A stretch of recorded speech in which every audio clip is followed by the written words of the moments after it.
Hello everybody, I am Conquering History Games and welcome to Livestream number 18 of Suzerain. We got some Peter problems, some of you might have heard. But let's throw on the music though. Give me a second. OST. Okay.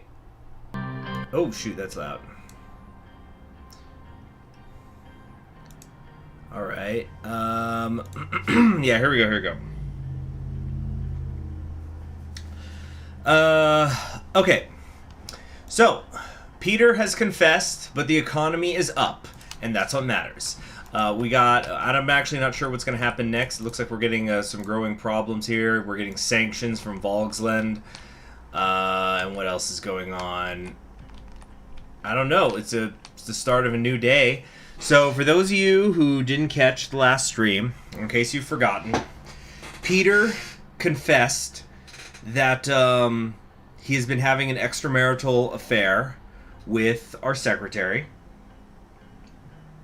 So that's a problem. It looks like him and his wife are going to get divorced, understandably. But the issue is he's not just our friend. For some reason, he is our vice president. This is a scandal waiting to happen. You know, waiting to break.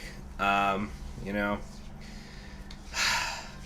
So, I believe that what we told him is you need to fix this or I'm going to fire you. But we did tell Lucien, our chief of staff, what was going on. So, the people who know as of right now are ourselves, Lucien, our chief of staff, Peter, obviously, Livia, our secretary, which, gosh, that's going to be awkward. I don't know how we're going to have that conversation.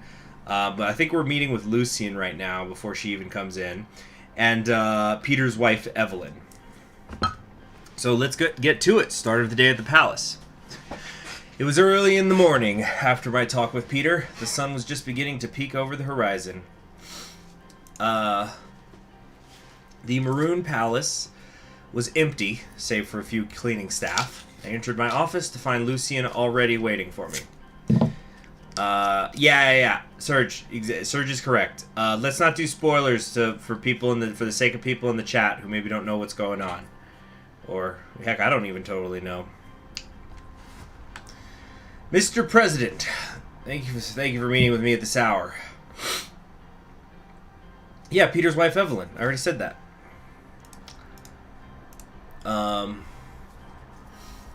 Cut to the chase.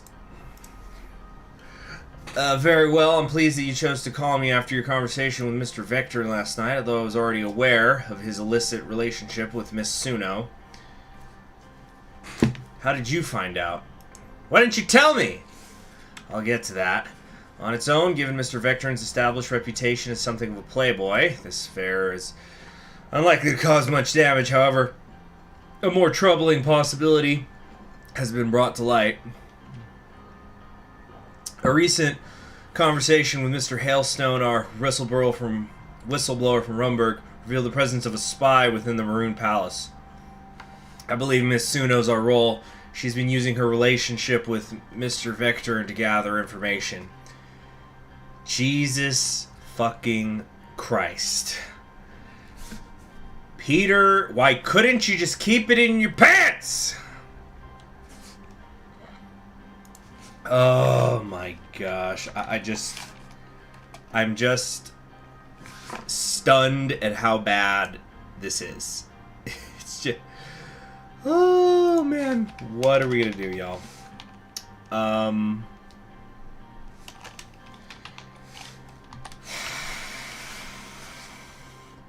What's this?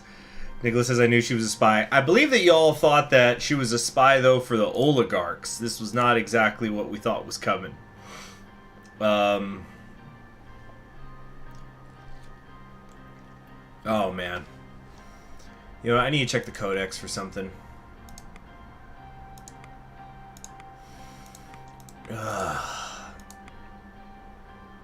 Who's this guy? Oh, no, never mind. Mm-mm-mm.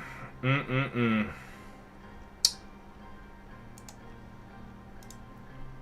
Okay.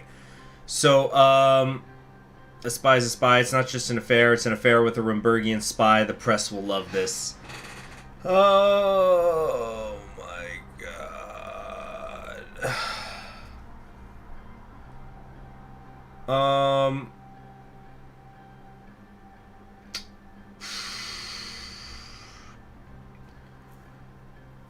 Okay.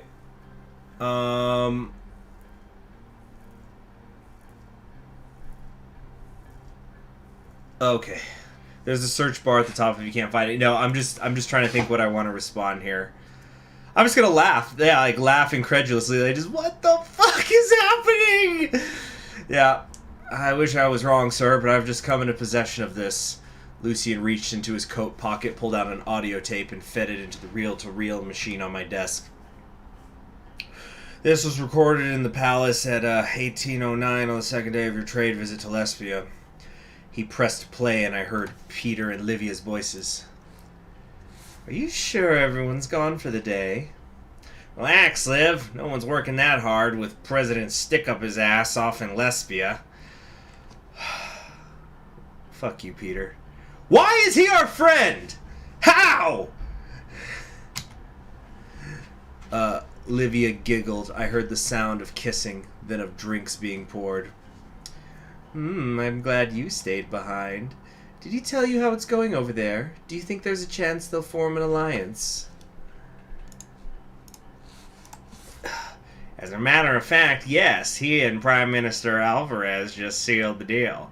But enough work talk, Miss Suno. I want you bent over my desk now. Oh my god. Yeah, is it in my office? Did they do it in my office? Oh my god. Oh my god. Having said that, in real life confession time. I actually did, and it was like a bucket list thing I always wanted to do, and I ended up doing it. I did once do it in a honeymoon suite that wasn't my honeymoon suite. Somebody else were the ones getting married. And, well, you know, she was the maid of honor. So is this karma? Is now the video game giving me karma for that?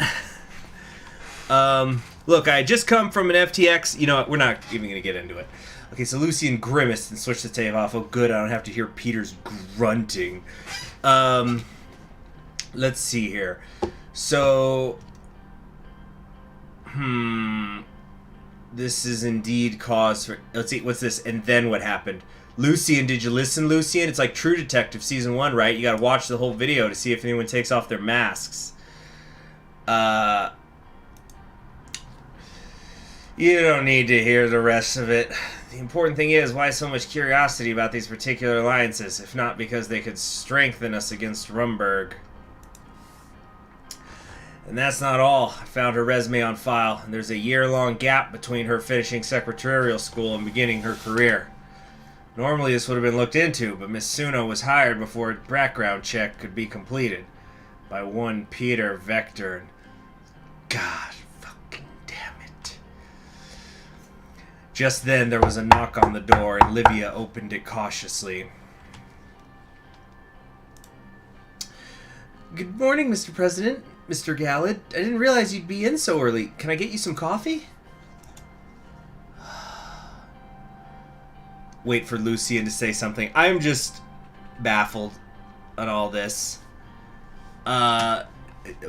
Please have a seat, Miss Suno. Livia sat. She looked puzzled. Is something the matter? Look, enough pretending. Your secret's out. I'm not sure what you're talking about. Livia, Lucian has evidence. Livia buried her face in her hands. I'm so sorry, Mr. President. I was foolish and Peter was so nice to me, but it's over now. No one ever needs to know. That's not what the President meant, Miss Suno. We're referring to you being an intelligence agent for Rumberg.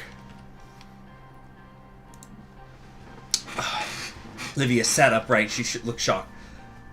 Pardon me, Mr. Galad, but are you feeling all right? What? Oh, no, it's true. There's just something about that response. She didn't even go, what are you talking about? She went, are you sure you're just not crazy? Oh, my God.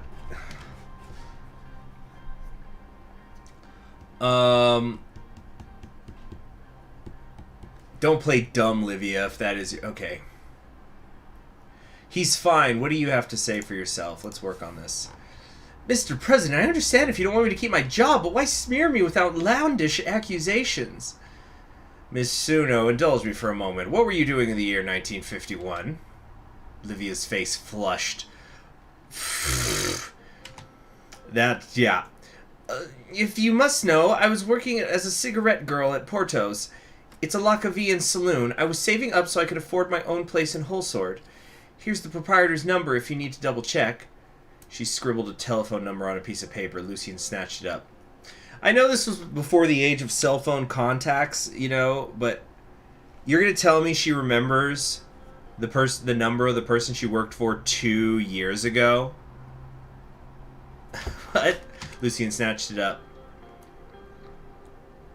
And plus, that's probably just a fake one anyway. It's just somebody, yes, welcome to cigarette girls. Yes, Miss Livia was indeed a worker.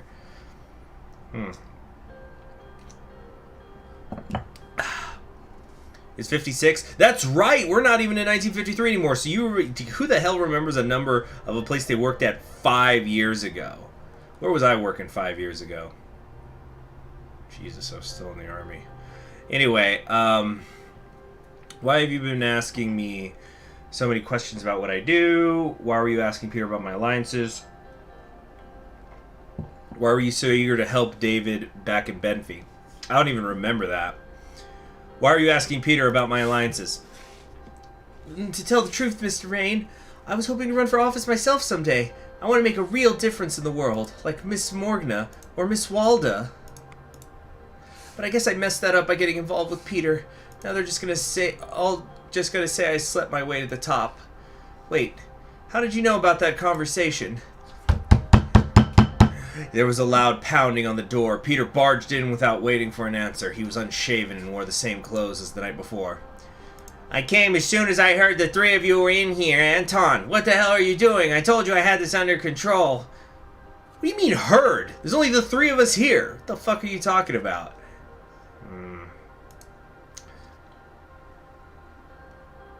Sit down and shut up. Peter took a seat on the far end of the sofa. I'm sick of it, Peter. I'm just sick of it.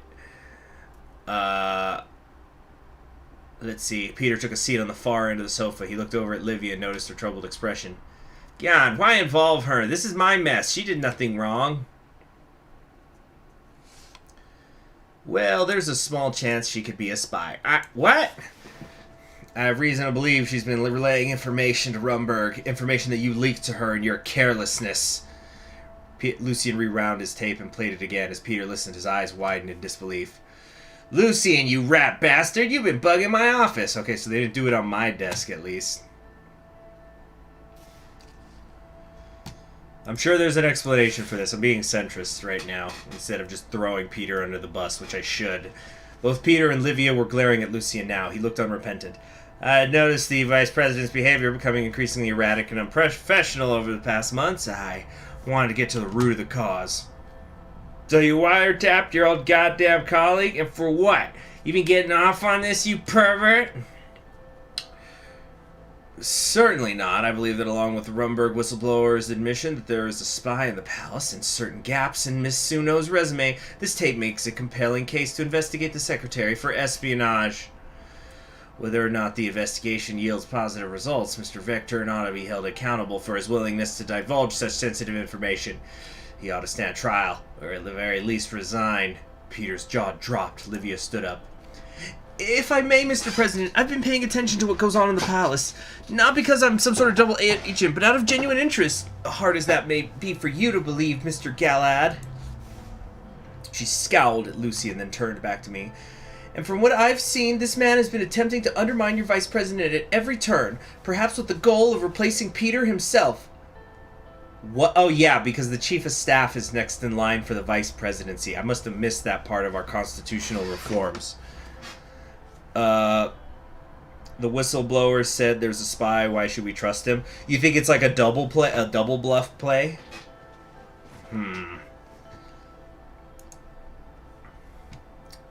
Let's see here.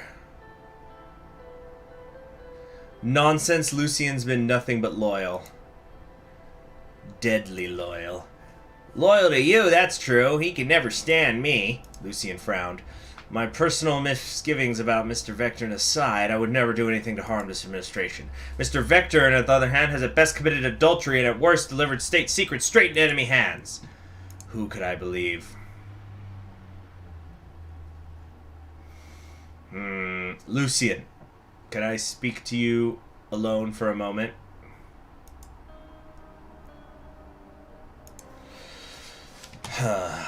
What are you gonna do, Mr. President?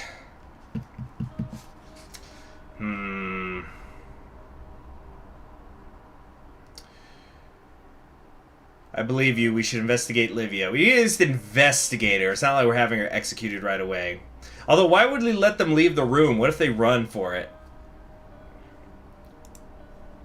Lucien shoots me and Peter, then makes out with Livia. You mean shoots Peter and Livia and then makes out with me, right, Brady? That's what you actually meant to type? Lucien breathed a sigh of relief. I appreciate your trust in me, and Mr. Vectorn, what will you do about his willingness to compromise Swordland security at the drop of a prince's skirt? You know, that reminds me of this Jim Carrey movie. It's called The Majestic, really underrated film he made. It was, the concept is that he's a Hollywood screenwriter, and he gets into an accident, and he loses his memory, and he ends up in a town where a bunch of, basically all the men in the town were killed during World War II, but people think that he's one of them who's come back, just with amnesia or whatever. But anyway, there's a part where the Red Scare is going on, the McCarthyism is happening, and so they're interviewing Jim Carrey's character, and it says here that you went to a communist meeting in college. He goes, look, there was just a girl I liked, and she went to them, so I went. And somebody goes, you'd betray your country for a skirt, boy? Let's see here.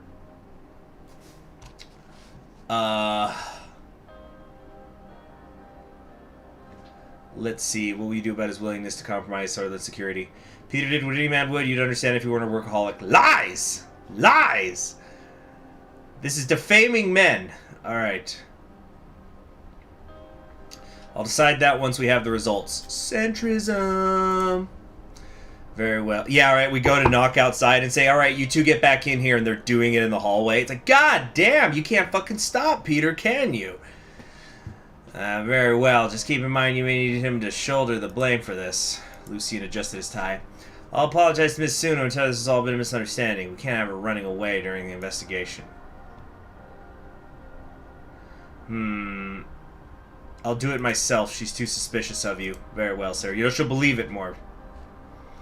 Lucien gave a slight bow as he left the office. I sat by myself for a while, wondering exactly what I had set into motion. Oh, what's in the journal? I asked Lucien to start an investigation into Peter's affair. Now what? Results of the affair scandal. Okay, good. I was hoping we wouldn't have to wait on this. They've been acting unnaturally nicely, believing I'd let them off the hook for their affair. They seem to be avoiding each other in the hallways, though. I was settling... Well, good! I was just settling in behind my desk when Lucien knocked on my door. Sir, moment of your time. Motion for him to come in.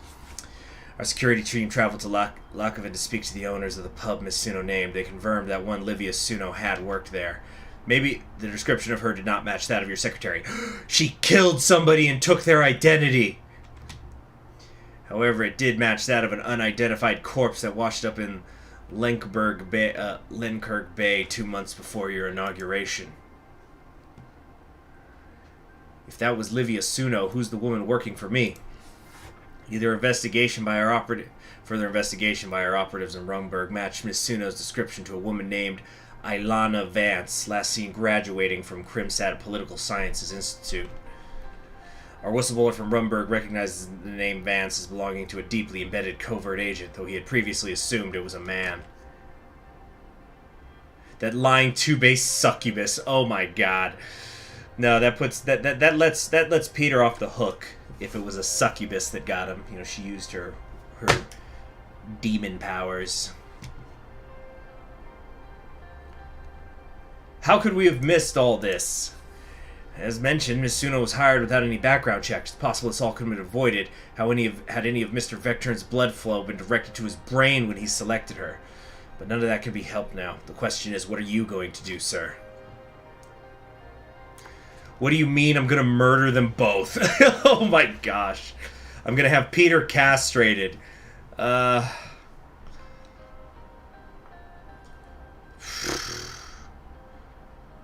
Arrest her for treason. Is it really treason, though, if she's not a citizen? Alright, Lucien, pitch me. What do you think I should do? The standard procedure would be to try Miss Suno for treason. If we do so, it's only a matter of time before the media pieces together what happened. I'll look like a fool for having her under my nose this entire time. That's why you must let Mr. Vector take the fall. Oh, shit.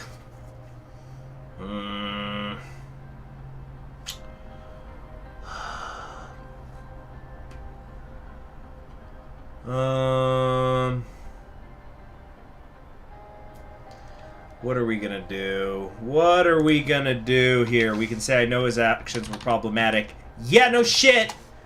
Peter did nothing wrong. I know you think you'd be a better vice president, but enough is enough. This is as much my fault as his. I should have suspected something. Strap him to a nuke and shoot him into space, cartoon style. How about we... What are we gonna do here? This is my fault as much as his. I should have suspected something. You can share the blame, but you have to prepare for your public opinion and nosedive. But please, take a moment to think about this. Mr. Vector put you in danger by failing to order a background check on your closest personal staff. He betrayed your confidence to a woman with whom he was committing adultery. Anton, would you do the same to your so-called best friend? For a woman I loved, maybe I would. Oh, bullshit! Peter doesn't love her. She's so smart and pretty. Shut the fuck up, Peter.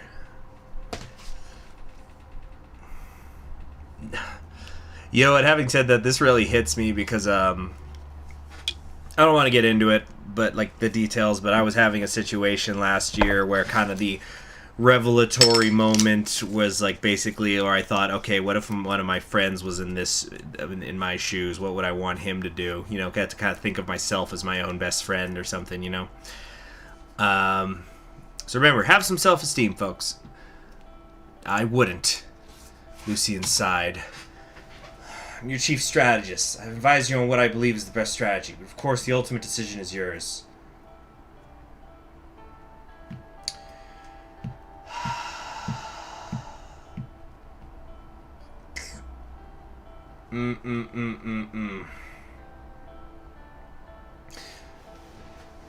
Let's see here.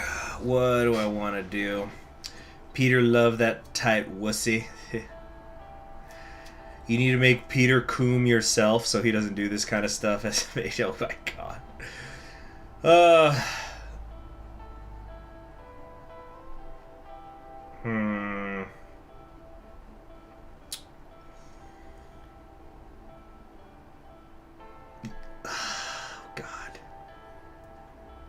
Do we blame it on Peter? Do we blame it on the adulterer? Or do we blame it on the spy? Yeah, I'm pretty sure shit's gonna hit me no matter what, Nicholas. There's no way we can keep this out of the press. I seriously doubt it.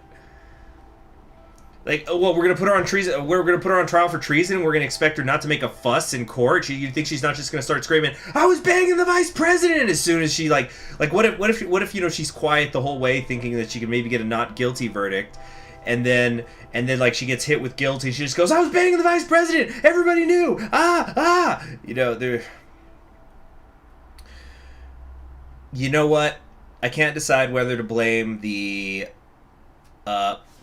Kessel, you just took the words right out of my mouth. Yeah, what would a centrist do between blaming our vice president adulterer or the possible Rumbergian spy? It's difficult to choose between these two.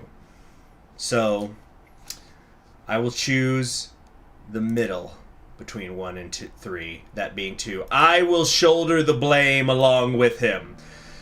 Lucien looked as if he was about to object one last time, but instead smiled thinly. Very well. I shall write a statement for you to read at the press conference. I'll leave you to handle Miss Vance. Okay, Miguel, I'm going to go ahead and time you out a little bit. Just cool off, bro.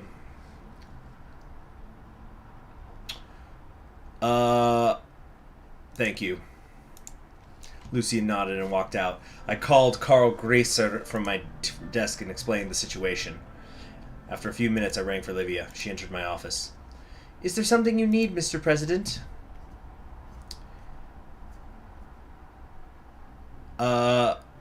You tell me, Ilana. What can I say? I'm a magnanimous guy, creative nickname. No. I'm going to share the blame, and here's why. I want to see if Peter's going to step up and do the right thing. A barely perceptible flash of fear crossed her face. Livia, sir. My name is Livia. I nodded toward my office doorway. Karl Gracer was standing there along with 2 of his guards blocking the entrance. Il y en avait on suspicion non. Please come with me. Her eyes darted around the room. What the hell's going on, Mr. President? Have you let Lucien get to your head? I thought you were smarter than that. Oh, you're talking shit for me now. Oh, let's really bury her. You're gonna pay for the way you used Peter. Karl's men grabbed her arms and began dragging her out. We're gonna fix... This is the intervention for Peter. We're gonna take the blame, we're gonna get rid of his whore, and we're gonna try to get his life together. And if that costs me a second term, that's fine, as long as I save my friend. No, you can't do this to me! Peter, hearing her cries, rushed out of his office. Liv, what the hell? Anton, what's going on? She was using you all along, Peter. Or no, Livia, tell Peter who you really are. Yeah, make her say it. He's got to confront it. I won't say another word without a lawyer present. She looked Peter square in the eye. Except this. You're a sad old drunk and a lousy lay. Honestly, if I were a Rumberg spy, I'd barely have to do a thing. You two have Swordland ripe for the taking. She straightened up, ran a hand through her curls, and allowed Karl to lead her away. Peter sank to the floor in front of me. Damn. Anton, what the hell just happened? Come to my office. You're making a scene out here. Once Peter was in my office, I shut the door and explained everything Lucien had told me about Livia. And you believed him? Well, better safe than sorry, especially after what she called me. But at least we finally have this ordeal behind us. Let's get on with running the country, shall we? Yes, let's. But first a drink. No. Wait a minute. I kind of want to let him get one more drink. And then I'm going to... I wish I could... I know that there's a scripted thing, but it's like, one more drink, Peter. One last drink as vice president.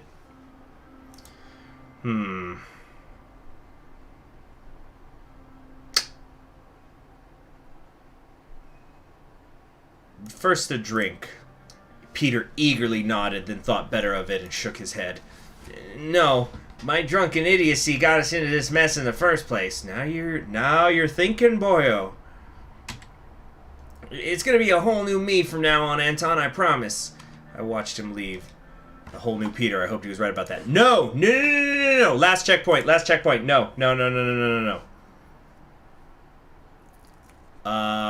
Okay, we gotta change that last thing.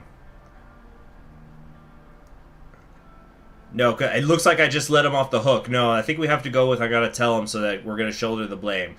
We gotta really make it hurt. We don't need like that shit that happened with Frank, where he's like, oh, I failed, but now I get to go to a foreign country and study at university. Hey, Traveler James, how you doing? Is he your friend, though? He sure doesn't act like a friend. Alright, let's go. Alright, let's just do all this. Who's the woman working for me? How could we have missed all this? What do you think I should do? Then it was, I'll look like a fool. This is my fault as much as his. I wouldn't. I'll shoulder the blame along with him. Okay, yeah, just... Thank you. Let's see here. Tell me, Alana. What I like about this game is how it is so easy to catch up quickly. Pay for the way you used Peter. She was using you. Making a scene. I have to tell you something. Here we go, here we go, here we go. Force Peter to work on the railroad. The railroad's done, but maybe we can put him at the port. Make him work on our vineyard as like a day laborer, though. Not a wine taster or some shit. Lucien wants you to resign. Peter looked at me with an indignant expression. Of course he does. That Fink. Did you tell him off? I did. This is as much my fault as yours. The administration will take the hit. That's... Wow. I can't believe you do that for me. I've got to prepare for the press conference. I suggest you do the same. Sure, of course. I can't believe I was so careless. It's gonna be a whole new me from now on, Anton, I promise. I watched him leave. A whole new Peter. I hoped he was right about that.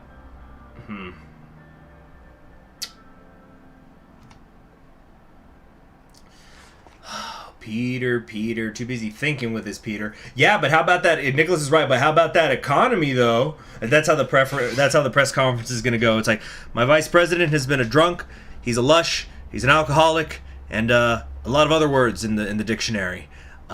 He's been banging my secretary, who's a Rumberg spy. They know a lot, probably everything. And, but how about that economy?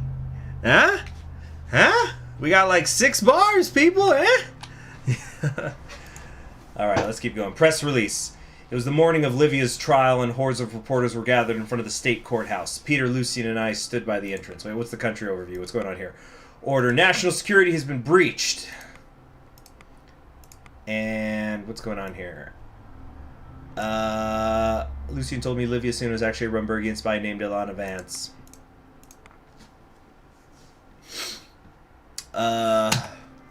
Lucien had helped break the news of my secretary's arrest. Now the media was beginning to question exactly how a Rumberg double agent had been able to infiltrate the Maroon Palace. It was time for me to deliver an explanation. A podium with a bank of microphones awaited us on the courthouse steps. Peter looked uncertain. I told him I would be doing all the talking today. You're on your own, Mr. President. I'd advise you to keep your responses as brief as possible. I nodded. Peter took a breath. Together we stepped behind the podium. The reporters clustered around us and started shouting questions. Please settle down. As you are aware, Livia Suno, former secretary to the president of Sordlin, is currently being tried for treason.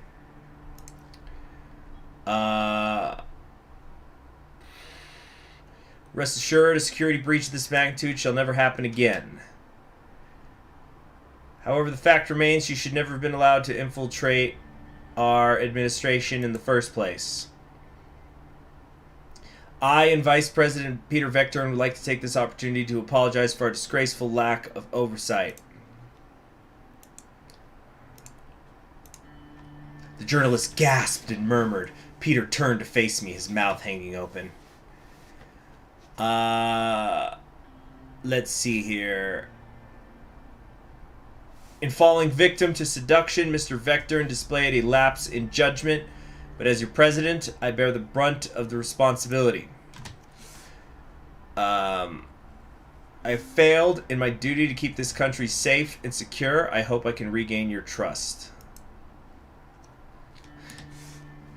No, this isn't right.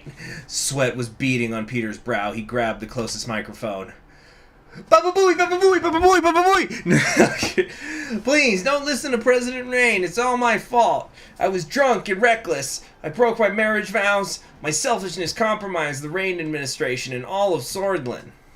Tears began streaming down his face. I've been a sorry excuse for a husband and a terrible vice president. I resign.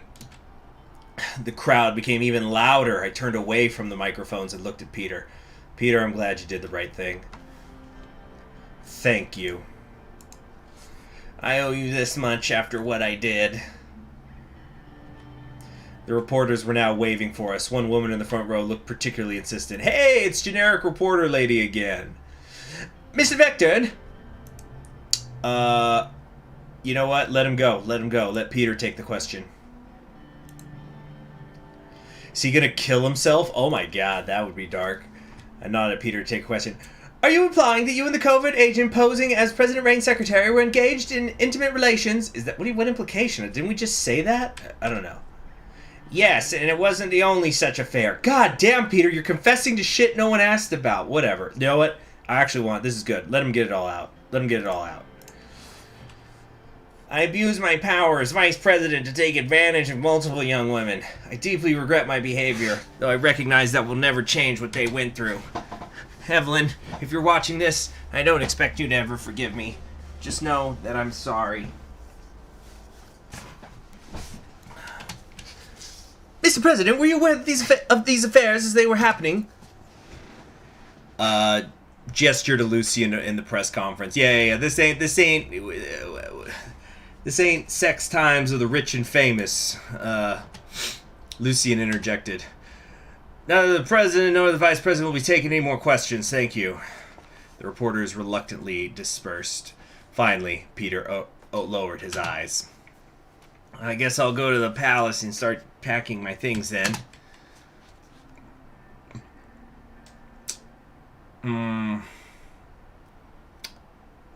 I'll come with you. Thanks, but I think I need some time alone. Yeah, right? Shame my wife and... yeah, no kidding. It's like, I didn't just cheat on my wife with one woman. There were dozens! Mr. Vector certainly made a scene, but it appears you will make out of this unscathed. Of course, there's now the matter of replacing both your secretary and your vice president. You're a little old to be my secretary, Lucian. I like that.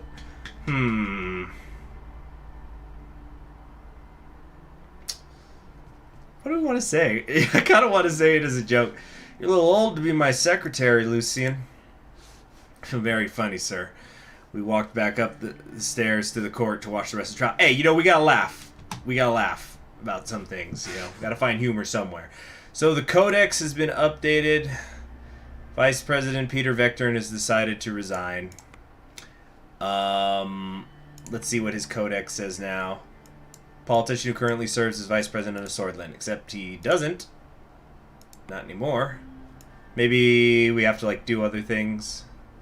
And then it'll change. Go forward, do another event. Make Cyril, already we got people bidding on who should be my new... Yeah, who do you guys think should be my new vice president? I don't know how that works. Presumably... I don't know. Would it be either... How would it work? Would we need the assembly to vote on somebody? Can we pick from the cabinet? Or would it automatically be Gloria Tori? I don't know. So, Rumberg infiltrated Maroon Palace. President's secretary arrested.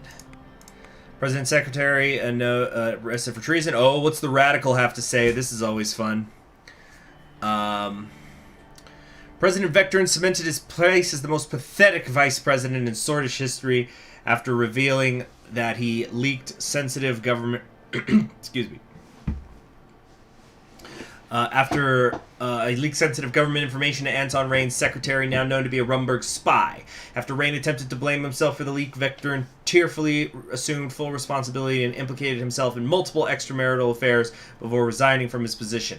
May we suggest Rain appoint a woman as VP this time around?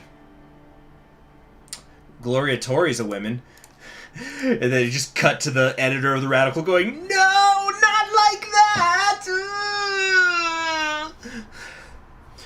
Who's the most centrist VP pick? I'll tell you what. You know who I would like? I think she's so good in her position, though.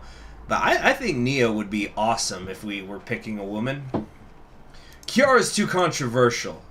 It'll alienate people. And Lilius, Lilius is fine, but she just doesn't get it sometimes. She just don't get it.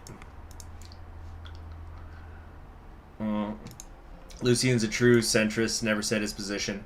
Okay, well, we now are going to select a new vice president, and then we're going to have a briefing on the women's rights situation. So if we're just going to select one that tells me it's not something like the assembly has to vote. Nia's who the radicals want. No, if the radicals want anybody in my cabinet, it's probably Kiara. But the radical complains about everything I do no matter what.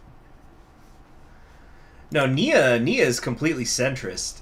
All she cares about is fighting corruption. She doesn't reveal anything else. And then, was anybody around in the live stream where I was trying to get her backstory while we were having dinner and waiting for the judge? It's like it was starting to break the fourth wall with the game. The game might as well have put up a neon sign saying, "We haven't written her backstory yet." That or there's a twist coming. But it's probably that they just haven't written a backstory for her yet in more detail.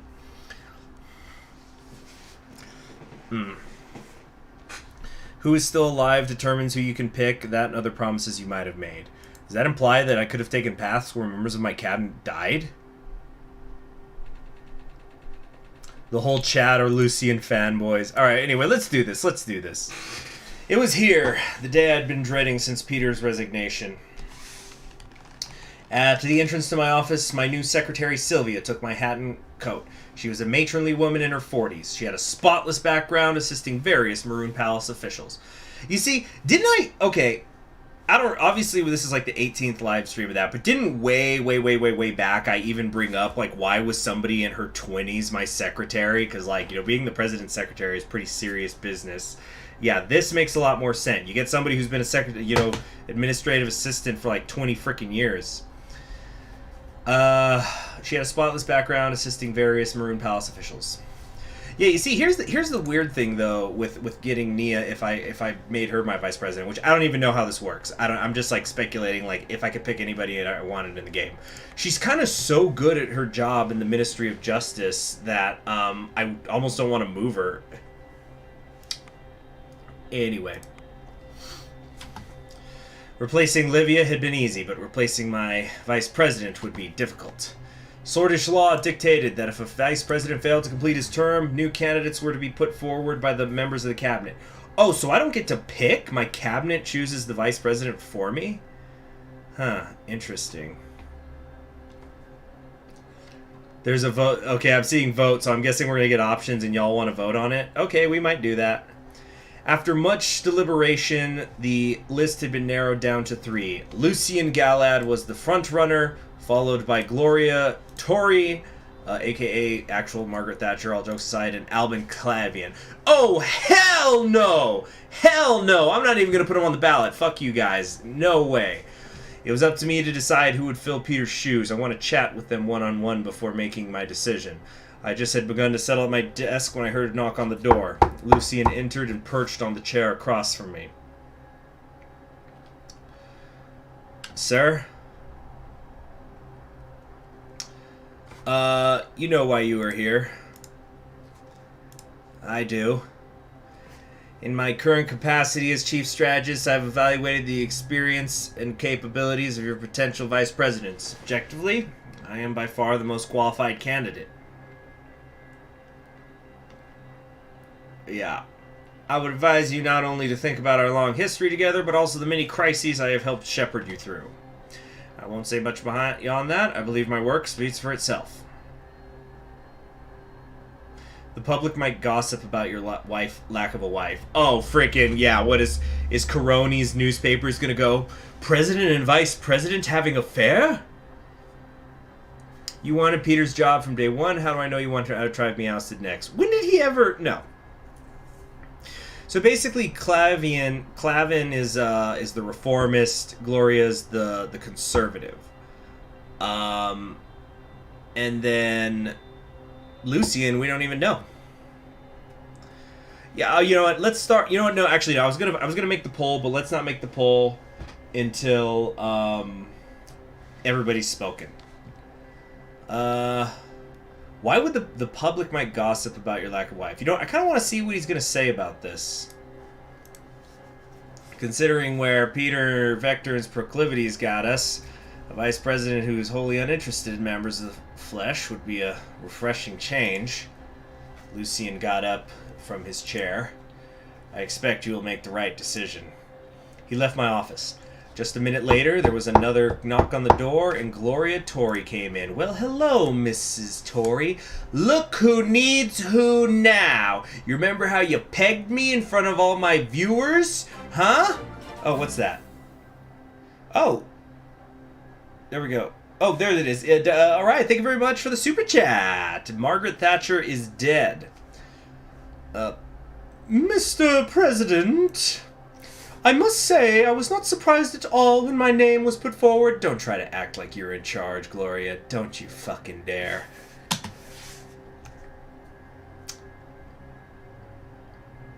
Why were you not surprised? One does learn to expect a few things after spending so many years in government. To put it simply, what I bring to the table is years of experience. I've been a member of the Assembly for almost 20 years, and I spent 7 of it as its Speaker. That alone speaks for itself. But you just said it. Anyway, Lucien is gay? Maybe. And then it's probably why he keeps things quiet. But he really just does seem to be a workaholic. As you know, I am also the leader of the conservative wing of the party. You can see what I am getting at. Tell me, what are you getting at? Let's make her talk stupid. Lucien is an ace. There you go. Yeah, he might be asexual.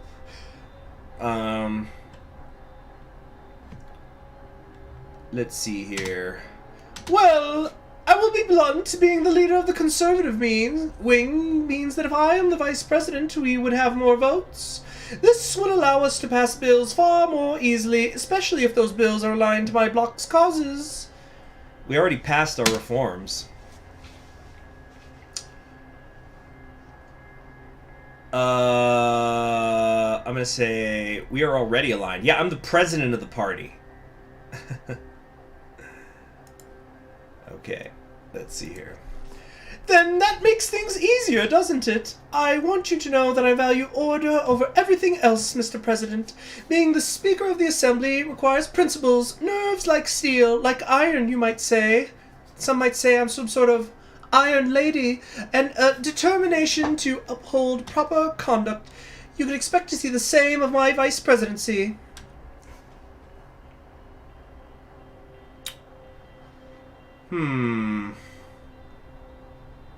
I don't like either of these. Saying you being a woman could also prove advantageous, or I don't think Swordlin's ready for female vice president.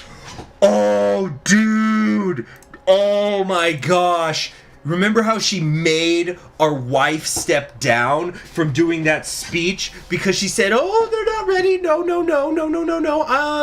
It's not yet time for the women. Let's throw that shit in her fucking face and see how she likes it." I'm sorry, Gloria, but I don't think Swordlin's ready for a female vice president.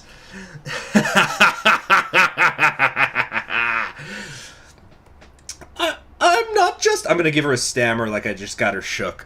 I'm not just any woman, Mr. Rain. I was able to protect order in a room full of unruly men for 7 years. And think of the message it would send.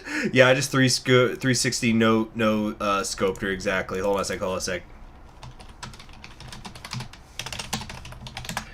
Yeah, here we go.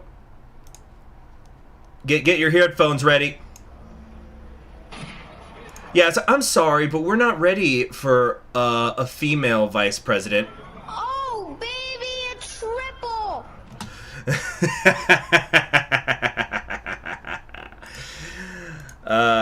Doesn't feel so good, does it? And think about the message it would send. The first woman vice president in the whole continent. What support you would lose among traditionalists, you would gain tenfold among Swordish women. There's so much to gain from selecting me, Mr. President. I believe you will make the right choice. That'll be all for now. Thank you. Oh, Gloria Tori destroyed with facts and laws. I wish you a nice day, Mr. President. Oh, yeah, you're not going to have a nice day.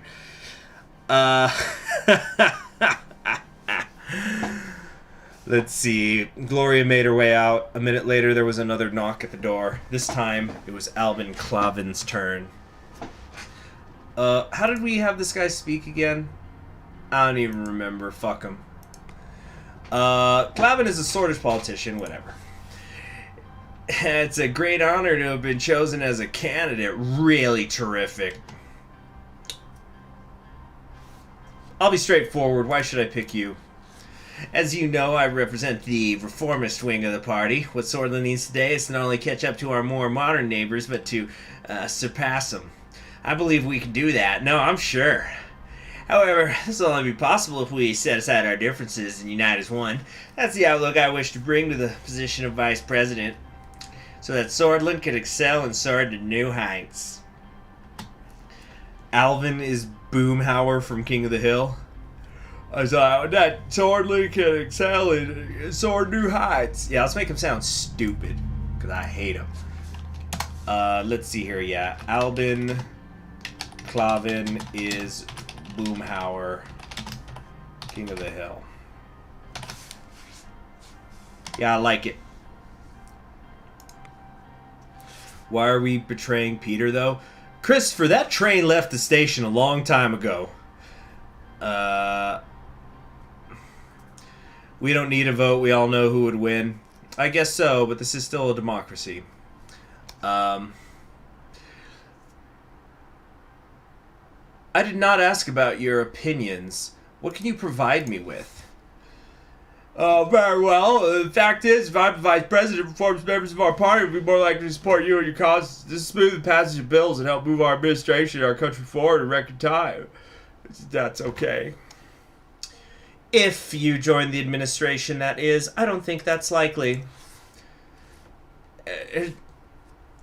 As likely as it is, we all must try. What this country needs is more dynamic, youthful leadership. Boomhauer. I'm going to miss Stephen Root when he dies. Great character actor, great voice actor. Look at you, President Reid. You became numbest member of the Assembly, completely rejuvenated Swordish politics. I want to do the same. We need to be able to take risks to make gains, and that's only possible with a forward-looking perspective. There, I've stated my case. I trust your judgment. That'll be all for now, thank you. Thank you, Mr. President. I could hear Peter's voice in my head laughing at the absurdity of my situation. But of course, he wasn't here. Oh, so we don't pick right away? Oh yeah, it's time to select. So, this is a democratic run, so we will have a vote on it, although I'm quite sure I know who's going to win. Hold on. Lucian, Gloria Tori, Albin, Boomhauser,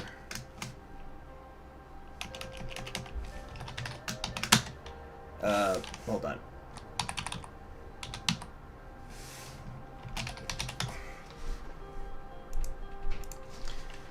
Okay.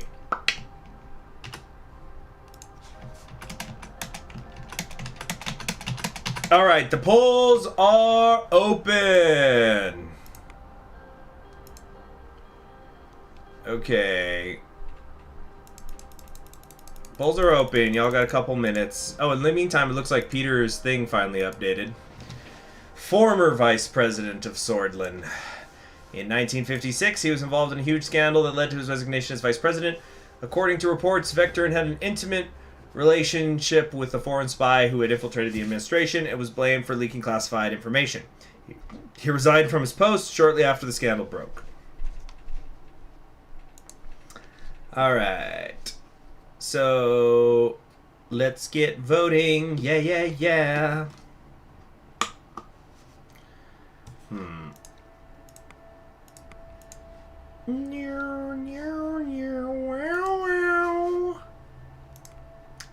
And then we'll make our pick so we can be done with this. Create alt accounts for more votes quickly.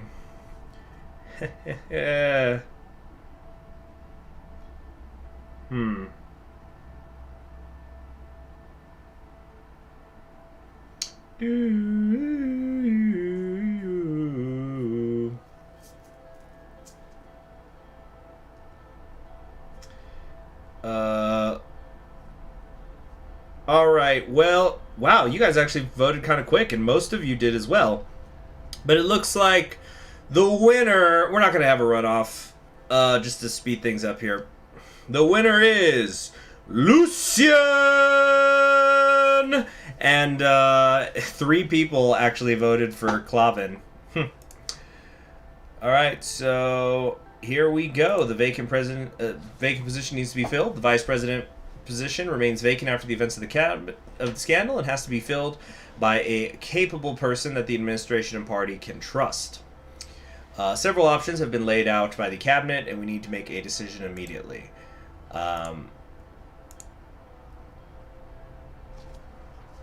Let's get to it. Pick Lucian. Codex entry has been updated. I always click the journal every time. Every freaking time. Lucian Glade is the current vice president of Swordland and the chief strategist to the president. He was one of the first surrenders. He was appointed vice president by President Rain. Okay. So, let's move on with our lives. Peter problems are behind us. We still got to do something about the national debt. A new start of the day at the palace. Wait, let's find out what this women's rights situation is. I was sitting in my office. I looked at the clock. 2:26 p.m. It was almost time for my appointment with Kiara on women's rights. There was a knock at the door. Kiara entered the room with folders in her hands. The door did not close behind her. Monica entered the room and stood next to Kiara. Mr. President! Anton, before we start, I just wanted to thank you for... Oh, yeah, Lucian's got 50% of the vote. It just updated. So, yeah, he actually won by even more. I just wanted to thank you for agreeing to this meeting. I've been dreaming about this ever since I volunteered with the Swordish League of Women. I can't believe the moment's finally here.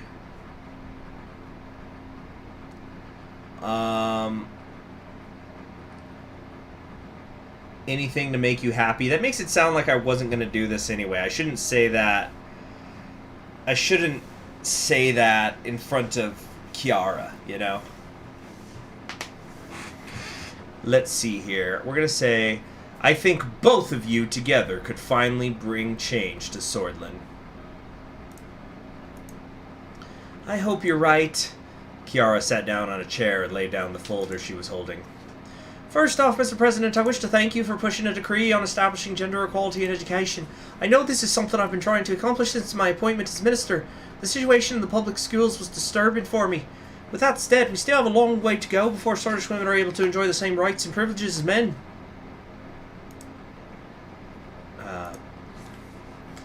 Or even as their counterparts in Arcasia and United Contana. We've been lagging behind on this for decades, Anton. And this isn't only a moral issue. I've seen enough revolutions in this world to understand the main driver of any change.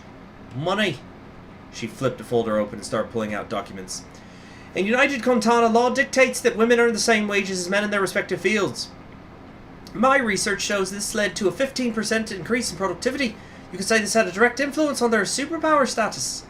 Arcasia passed laws ensuring maternity leave rights, child daycare centres, and tax deductions for working families. In turn, they experienced a 12.6 productivity boost and a flourishing economy. Let's see. Both countries also have significantly lower infant mortality rates, a statistic I believe is directly linked to the improved status of women. Our administration has thus far failed to put Swordland out of its economic recession. She leaned back in her chair. So I'm asking, why not try passing similar laws? At worst, even if they fail to improve the economy, it'll still be a significant step forward for our society. Ah, see, Kiara can think strategically. So she wants us to basically Trojan horse in women's rights under the guise of trying to fix the economy. Clever girl. It's only logical. Monica handed me one of the... I'm making her voice too deep. Monica handed me one of the documents that had a list of bullet points on it. The two of us talked it over, and these are the measures we believe are most urgently needed. I let my eyes wander down the list. We could criminalize domestic violence, we could support working mothers, or we could do equal treatment in the workforce. I'm trying to think what's... I don't know, I think these would all be good. But Kiara's saying we need to try to smokescreen this with economy. So we could do support for working mother... No, equal treatment of the workforce. Yeah, for the productivity. Yeah, that's what we'll do. Equal treatment in the workforce. That's an easy one. Or is it? Oh, excuse me, I mixed it up.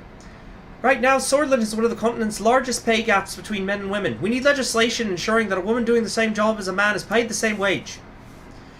We would also introduce quotas to get more women into positions of power in the assembly, for instance, or on the boards of corporations. Eventually, narrowing the pay gap is a far more pressing issue, as it would bring financial independence to countless lower-income women. Kiara, we never talked about this, but I always thought that with more women in power, higher status for all women would naturally follow. Women are starving because they don't make a living wage. That's a damn sight more important than your friend Janice being passed over for a promotion. Damn, Kiara, just... He's like, I know we're working together, but I'm still gonna give you some shit. I'm turning her Scottish. What are you doing in my meeting?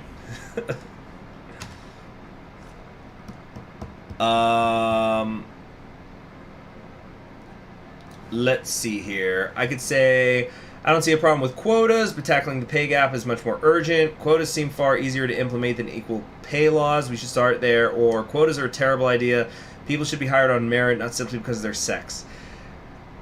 Yeah,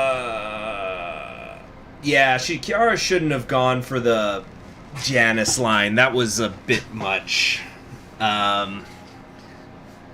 We're gonna say... You know what? Y'all are gonna vote for this.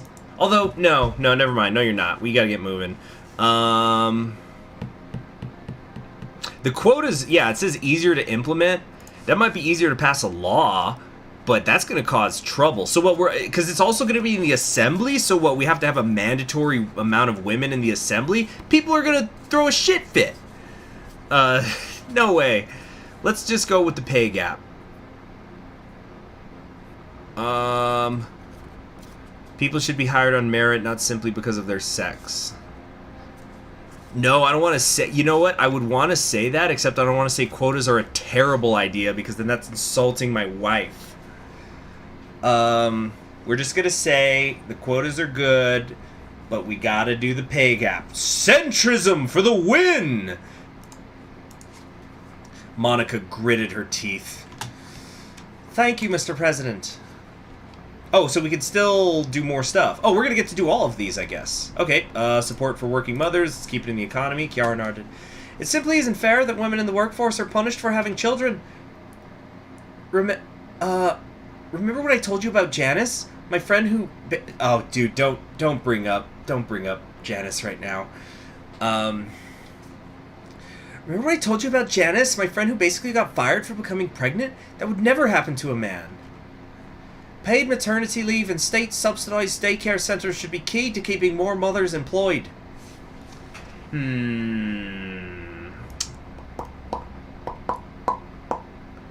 We're gonna say...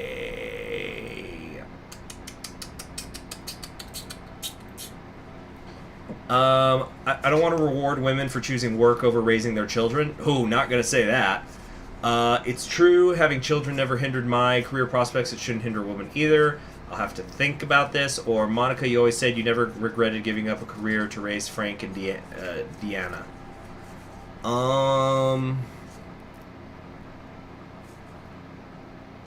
I guess 2. State subsidized daycare center. I don't know. None of these things are saying that my government budget has to go down. I think that this is just stuff that's being paid for out of the money we already allocated to education. I don't know, though. Could be wrong. Let's say for right now, having children never hindered my career prospects. It shouldn't hinder a woman either.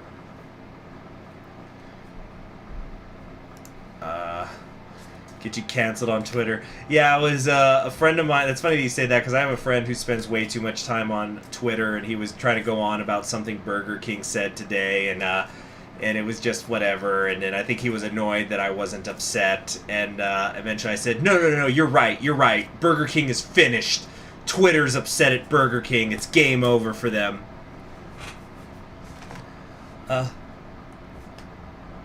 Number 4, I wouldn't say number 4 was roasting the wife, but the experience of her is not the experience of everybody. Exactly. Moving on. Criminalizing domestic violence. I shouldn't have to tell you how crucial this is. It is utterly unbelievable that in this day and age, swordish men are illegally allowed to beat their wives. So, quick side story. Has anybody ever... this is gonna be for a thing that happens in American Crime Story, but it's not a spoiler because it doesn't really matter in the grand scheme of things. But American Crime Story is a story about the OJ... It's this TV show that's about the OJ Simpson trial. And so there was a scene where they're dismissing one of the jurors because the juror was raped by her husband. There was like a domestic violence issue, so that puts her in conflict of interest, so she can't be on the jury. And the defense wants to... OJ's team wants to keep her on the jury because they think that she's going to still vote for OJ. And then one of the lawyers actually says... she wasn't really raped. And what? Well, yeah, this happened in like 19, whatever the year was. Marital rape wasn't legally defined yet. And then everybody's just staring at the guy, and then one of the other lawyers just says, "You just said that. That just came out of your mouth." Anyway. So, we're gonna say, I agree, it's a travesty. I'm happy we're on the same page. As incidences are especially high within Bloodish communities, I would also advocate for setting up a special domestic violence task force in collaboration with Bloodish women's rights organizations. Monica looked at her strangely. Are you sure that's something we ought to focus on? The Bloods are different. They have their own rules.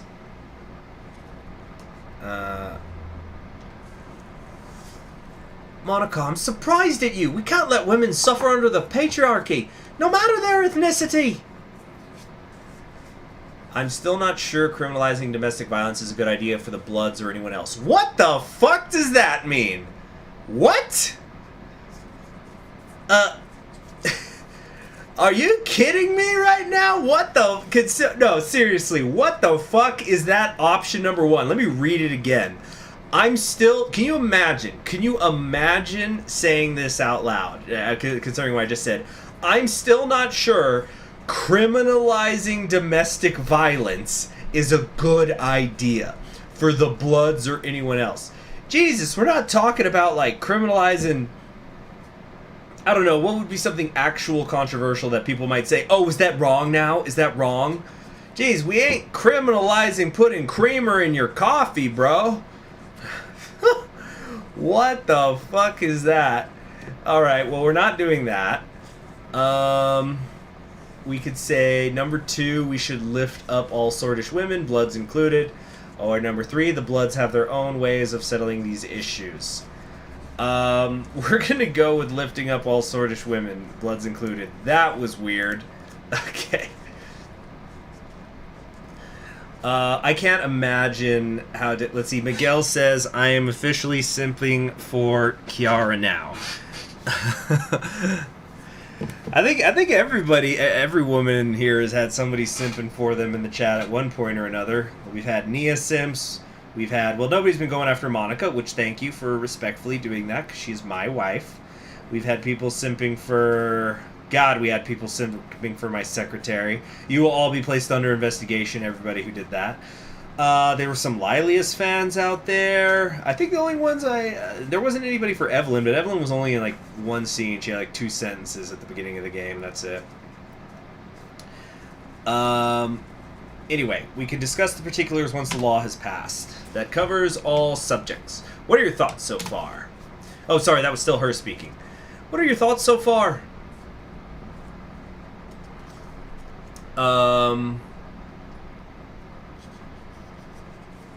Yeah.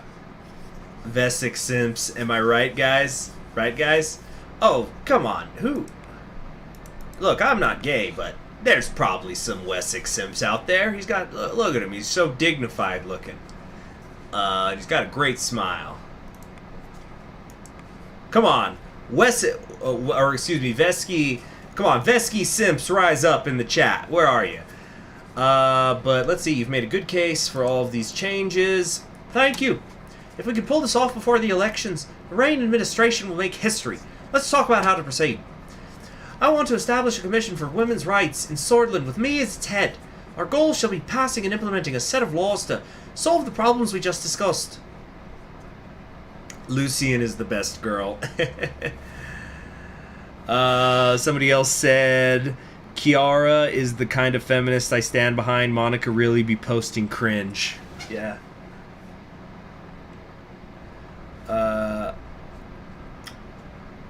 Let's see here. As the Commission's spokeswoman, my responsibility will make speeches and organize fundraisers. I will be the face of this movement, while Kiara handles the groundwork. If I can show that the First Lady is behind this movement, many women will feel encouraged. Kiara gestured down at her outfit. Especially those who aren't keen on pantsuits.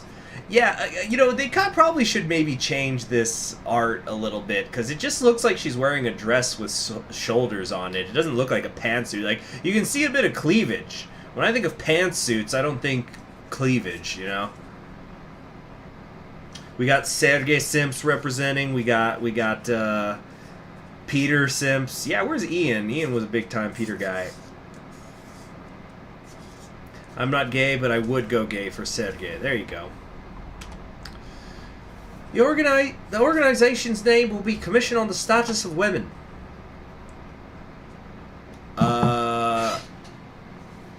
Let's see. It's going to be damn hard getting your laws past the Assembly.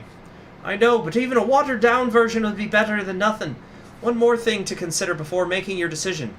This would help silence any of the public's lingering questions regarding your former vice president and the Livia Suno affair.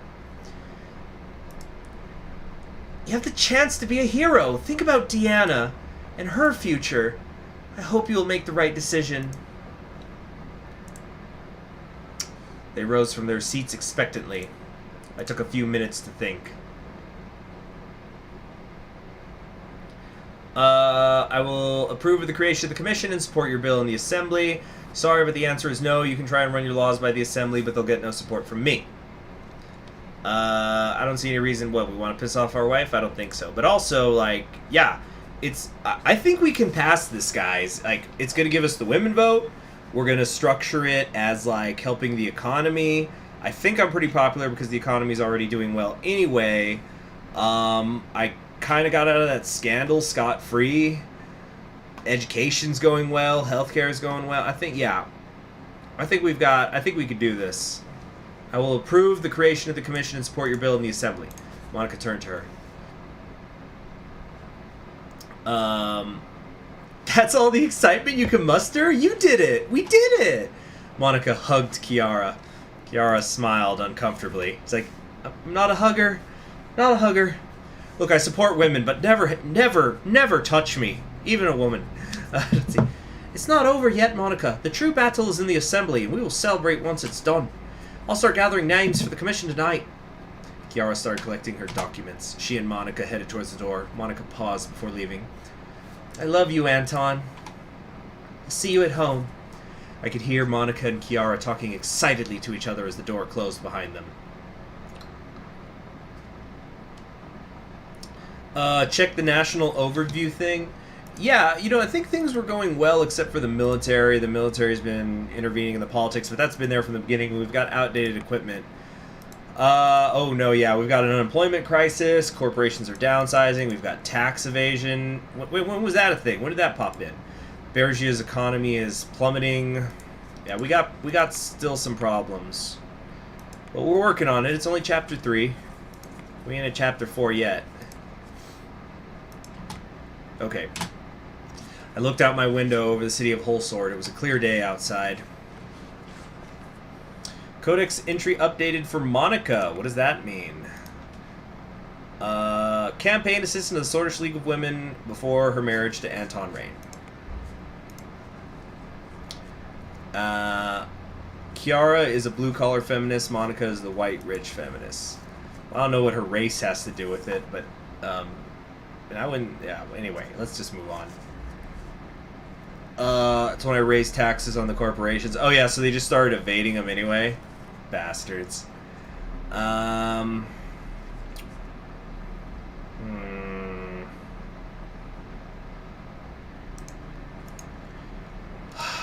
are we gonna do? What are we gonna do?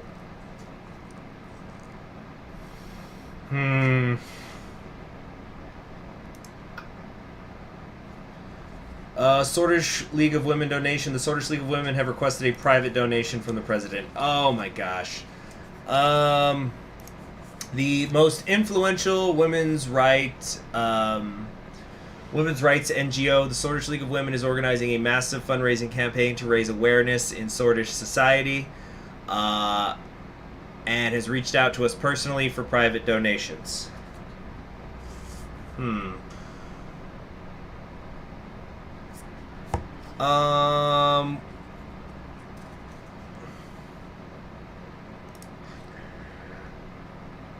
Let's see here. Miguel says Monica is typical white liberal feminist, while Kiara is based working class feminist. Yeah, I'm just gonna donate one. I can afford it. Yeah, we'll do one. You know, but let me get some skin in the game, huh? Think how much that'll rattle Gloria. Okay. Oh, I'm sure that she was weeping into her beer after she wasn't chosen as vice president. Rain makes donation to Swordfish League of Women. As Swordfish women continue to march for equality, Anton Rain showed his solidarity by donating a large sum to the Swordfish League of Women. This was not only a generous gesture, it marked the first time a president of Swordland acknowledged and personally supported the women's rights struggle. Reached for comment, the spokeswoman from the league expressed her gratitude to Rain while emphasizing that new policies will help the women's cause much more than finances.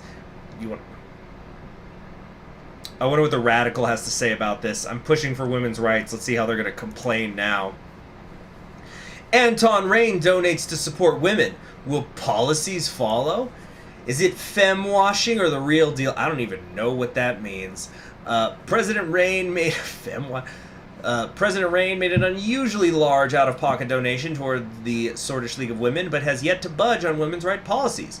Some of Rain's defenders argue that the issue has always been on his agenda, but had to take a back seat as other more urgent priorities sprang up during the first half of his term.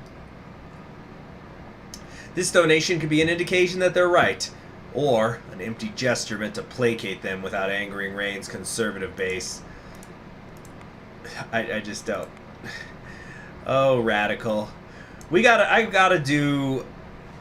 I do have to do a run where I go full leftist just to see if they complain still.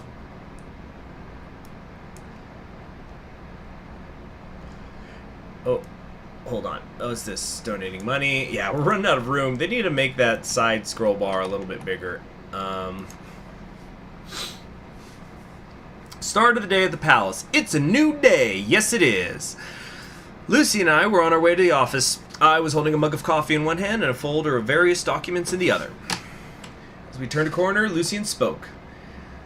The Ashirif anniversary is coming up. It's the most important day for the Bloodish populace. Watani Ashirif is one of their symbols, as you know. Oh yeah, this was the carpenter who was killed during a protest. Yeah. Your presence at this event will show your desire for a more unified Swordland. We will reap the benefits if you decide to go, I'm sure. Okay. I don't want to cause further division among swords because of this. Why should I attend a bloodish anniversary? You are right.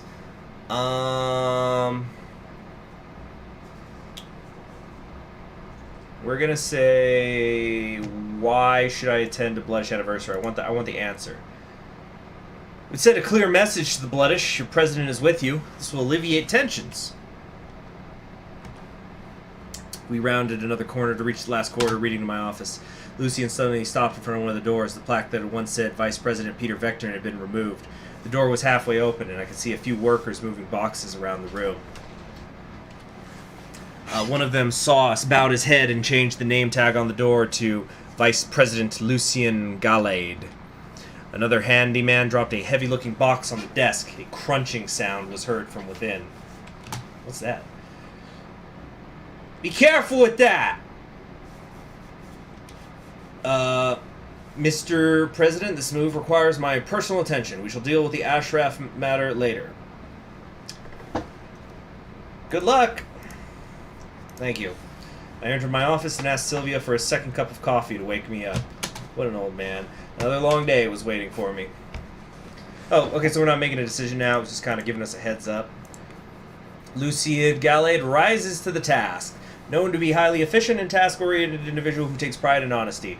As part of the Rain campaign and as his chief strategist, he has years of experience working with President Rain. Okay, and the radical Lucien Gallade is the vice president. Looking at this pic objectively, I catch myself thinking that, honestly, we all saw this coming. The man was working alongside President Rain for years. He is something of a shadowy figure, as not much is known about his past, apart from his successes to ride us up to this point. Regardless, looking at his fame track record, we can say with certainty that Mr. Gallade will be a much better vice president than Peter Vector. Wow, careful, Radical. I think you almost accidentally complimented me. Meditations of a dispute in gendarmerie. I need to... Hold on. I gotta stand up for a second. I'm not going anywhere. I just gotta stand up. I'm feeling uncomfortable. I arrived in the city of Vestdorn with my new Vice President Lucien after receiving an emergency meeting request. I had seen the reports of a recent issue that rose between the Swedish police forces and the gendarmerie units at the city. The report said that an operation against a drug trafficking gang in Vestdorn failed due to miscommunication. It was not hard to guess what this meeting was going to be about. We entered the city hall and made our way to the second floor. I could hear Joseph and Lilius's voices echoing through the hall.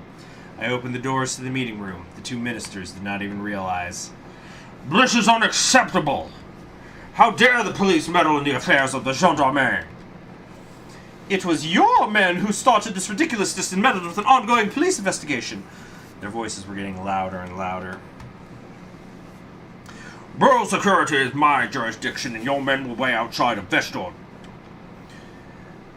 Mr. Lancia, Miss Graff, please remain calm. What's the problem?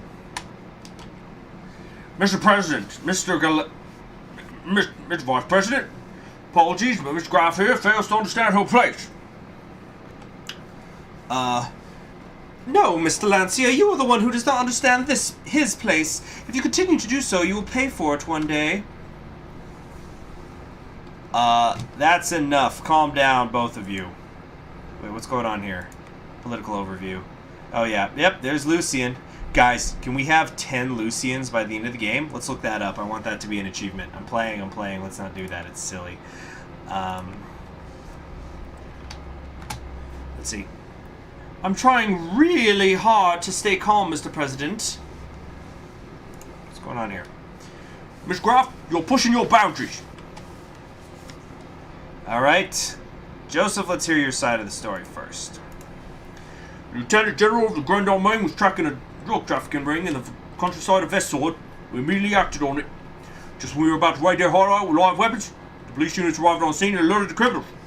As a result, the criminals got away. So... the police meddled and caused the raid to fail? Exactly! Now these criminals are free because of it. Big words after you allowed them to escape. I started tapping on the table with my fingers. We need to find a middle ground. Centrism. Lucian and his clone Tucian. Lucian and Tucian. I think this was the last drop. Internal security matters should be handed to Ministry of Interior completely. We are called the Ministry of Interior for a reason. We can't let any more screw-ups like this happen again. She looked at me. I want the gendarmerie to be transferred to the Ministry of Interior. What? Woman, are you out of your mind? Joseph turned red with anger. He composed himself after a moment. Looking at it from the perspective of improving our internal security, I agree with Miss Graff. Hold on, I just need to adjust something here in the office. Just gotta move this on over. Oh shit, what was that? Oh, okay, we're fine. Thought I broke something. Here's what we're gonna do. We're gonna put Lucian in charge of the Ministry of Interior too. And the Lucian coup, gentle coup, continues. Looking at it from the perspective... Oh yeah, I agree with Miss Graff. We would reap the benefits in the long run. Look, Mr. Glade, I know you're new to this and there's much that you're not briefed about, but... Mr. Lancia, you're forgetting who I am. Ridiculous! This is absolutely ridiculous. I won't hand over gendarmerie to her. Out of the question. Do you have a better solution, Joseph?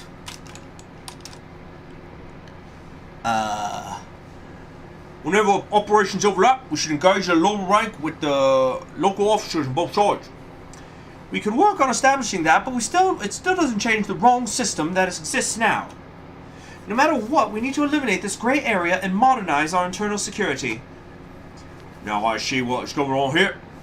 Riley set a shot to create this incident. Oh, Joseph, don't get paranoid. Don't do that on me. Lilia's bitter lips. Oh, did you get busted? What proof do you have? There's no way that the police should arrive at the right time of a month-long search on the exact day and minute of the gendarmerie raid.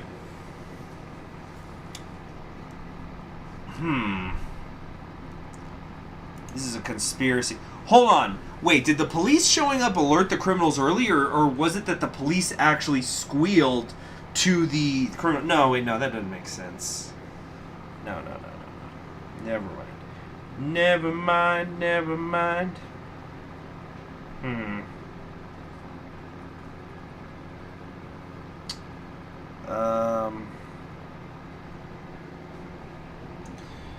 Okay. What do we want to do here?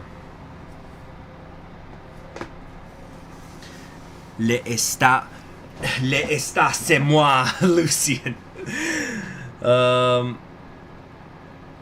Police and gendarmerie arrived at the same time. In the chaos, the bad guys got away. Okay. I am now remembering that scene from Gangs of New York where the two firefighters showed up to the burning apartments, and then the firefighters just the group started fighting each other instead of putting out the fire. So that's what basically happened. You know what? I think that there's an issue here. Yeah. What was it with order, corruption, dispute with the military? Yeah, you know what? Let's fix this. I think we're gonna go with the interior so we can turn this into something green.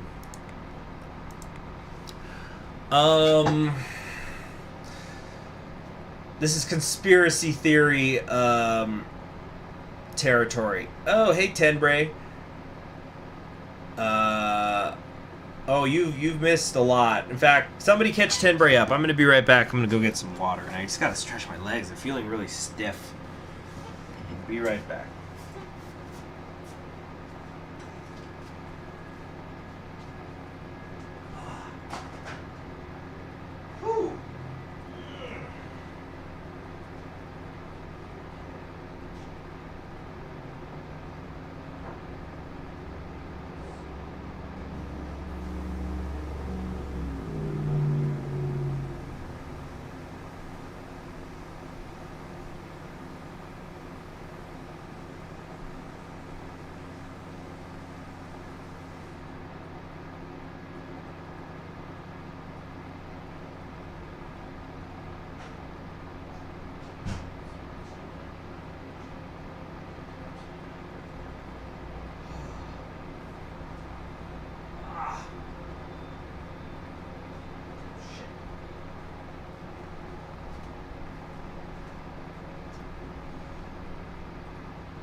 Okay, I'm back.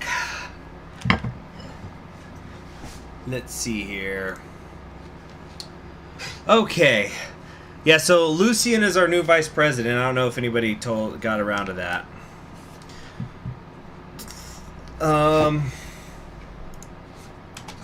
Here we go. It is very much a conspiracy theory. Yeah, I don't think Lilius is corrupt. I think she just, like, she wants to fight corruption too, she just doesn't get it. This kind of accusation is unheard of. It's nonsense. If I were you, I wouldn't believe a word Mr. Lancia says, Mr. President. Heed my word, Mr. President. When dealing with these situations, you need to always look at who gets what out of it. I won't stand idle for these utterly ridiculous and baseless accusations. I don't have time for this. What is your decision? Yeah, we're going to transfer it. Lilius, she could be frustrating, but I don't think there's corruption at work here. Yeah, exactly, Sandgains. You get it. We're going to say the gendarme will be transferred to the military Ministry of Interior. You're making a mistake. Joseph, watch the fucking border. It was the right call to... Oh, excuse me, I mixed up their voices. It's the right call to establish a modern internal security structure. Let's see here. There are bigger issues at hand that need attention. Focus on them instead of each other. Yeah, I don't like how Lilius was threatening him. We'll do our best. Right, Mr. Lancia? That's right, Miss Graff. Oh, she's not married. That's right, because there were rumors that her and Colonel Sol... Anyway. Didn't they start investing her for corruption? Did they? Was Lilius under investigation? I don't remember that. But, cool. Green. Ministry of Interior has been strengthened. Awesome. Fantastic. Beautiful. Wonderful. You know. Sided with the Ministry of Interior, gave them control. We'll make it up to Joseph some other time. Old Guard investigation report. Anti-corruption police is continuing its investigation of the Old Guard. A few leads have been uncovered, revealing several low-level cases of corruption as well as high-ranking party officials' possible ties to the Bernard Circus assassination. These will be duly followed up on. Okay.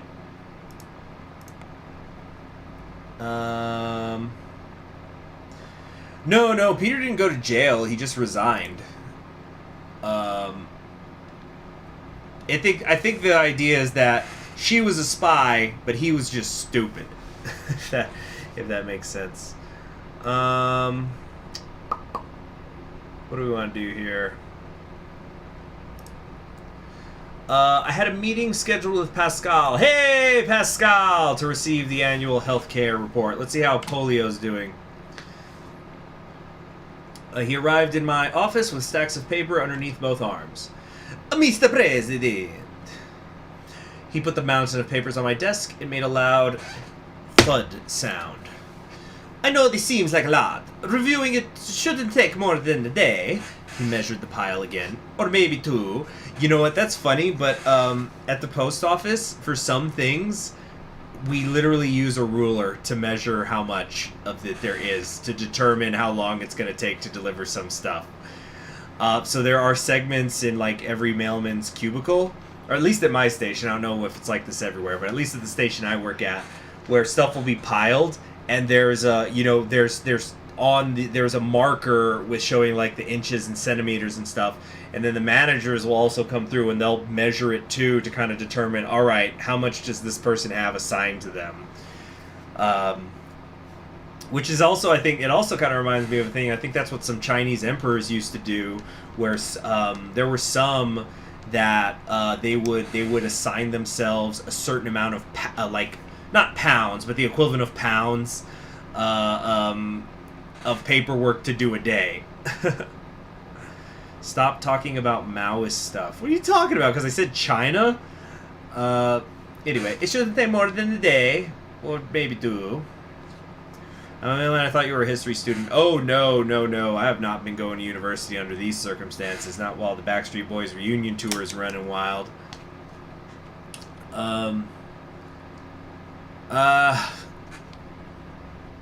Yeah, maybe. They contain very important information about the status of our healthcare. Salaries, spending, yeah, but I'm going to be going back to school hopefully in the fall. Let's see here. Salaries, spendings, hospital reports, whatever you like. We can go through this together. Can't you just summarize? Oh, the USPS stands for the United Socialist Proletarian Soviet. That is fucking amazing, and I'm like gonna right now actually text that to my friends so they can start saying that to me. That's hilarious.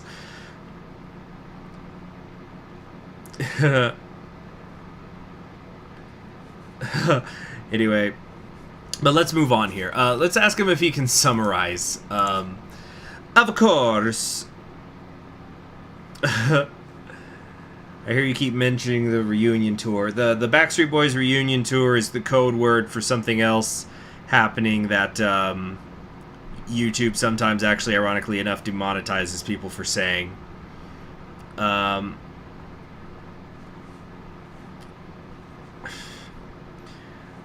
Anyway. Where were we? I breathed a sigh of relief as he put on his reading glasses to look at the document he was holding.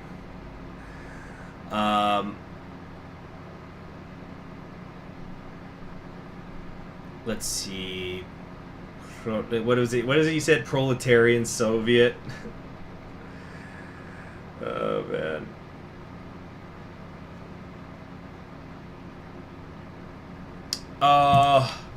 Thanks to the allocated funds, we have improved the healthcare in the country overall. I have used the resources to begin a comprehensive health reform.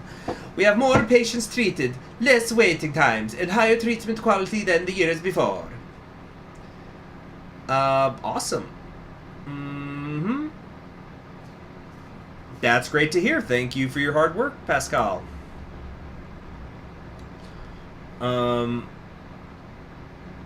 Oh, pick 3. I want an in-depth review of the hospitals. Oh, sorry, guys. I didn't see it in the chat. Sorry. This wouldn't be possible without your wise decision, Mr. President. You know what? Screw it. Let's go in detail. I actually kind of want to know now, too. Plus, I can keep using this voice. It's a fun, you see?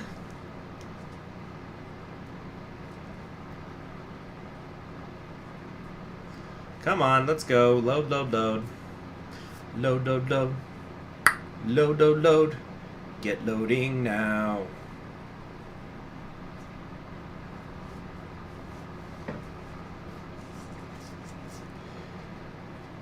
Italian healthcare man, Pog. Yeah. Do do do do. Gonna die today. Okay, briefing on the healthcare situation, blah, blah, blah, blah, blah. Yeah, maybe we can go through this together. So let's begin. But I don't want to bore you, so I will quickly summarize. Son of a bitch!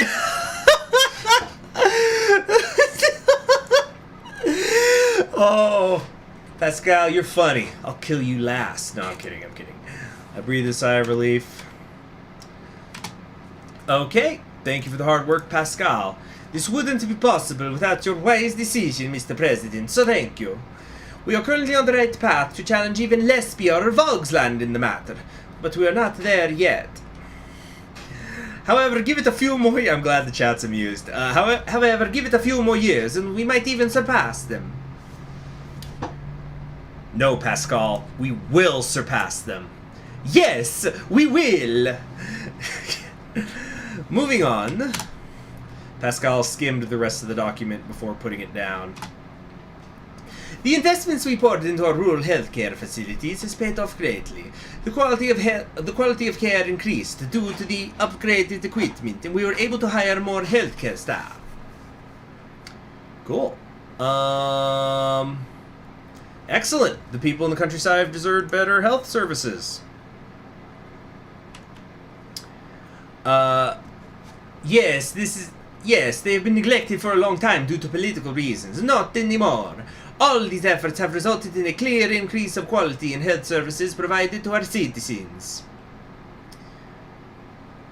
Hey there, Traveler James. What are you sad about? What happened? He cleared his throat. Now that I have given you The short summary. There is a very important matter to discuss. Leaning over to grab his briefcase, he pulled out a tan-colored package. The package was stamped with big red letters that read confidential. Oh, crap. The polio. This is going to be the polio. Pascal opened the package and brought me a few documents. He handed them over to me. It was a report from the Ministry of Health. Each page had a stamp on it that read "For President's Eyes Only." Watch him go completely, just full-blown conspiracy theory. We believe that polio is a secret conspiracy created by Rumberg in order to weaken our state. It simultaneously does not exist and is also a biological weapon. It just, oh boy, wow, that was it's quite a turn there, Pascal. I just realized, where's the music? Oh, I guess we finished the soundtrack or whatever? That was weird. Alright, let's go back here. Very strange. Okay. The report was titled Polio Outbreak in Bergia. Oh boy. How bad is it? For now, it seems to be under control. We have put a few villages under quarantine. The total number of infected are currently 1467.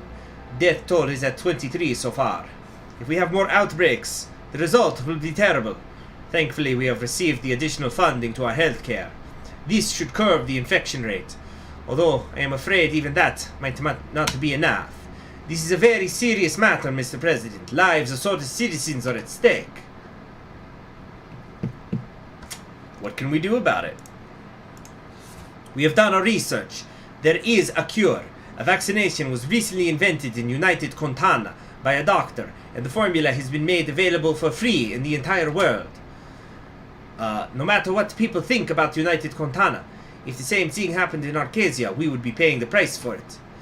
Thanks to the very good decision made by you to increase the funding for our healthcare, we have the capability to produce this vaccine locally.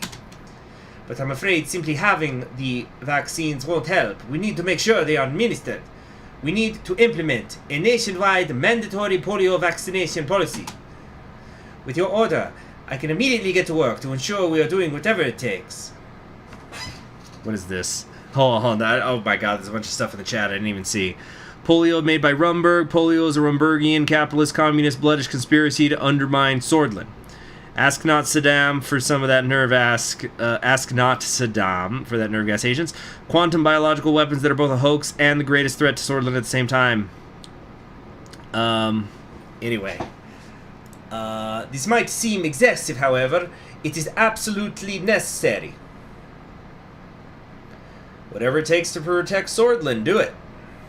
Excellent. Now, if you will, oh my god, are they gonna do an anti-vax movement event? Holy crap. The vaccine's a conspiracy so that Karanti can put his chips in us!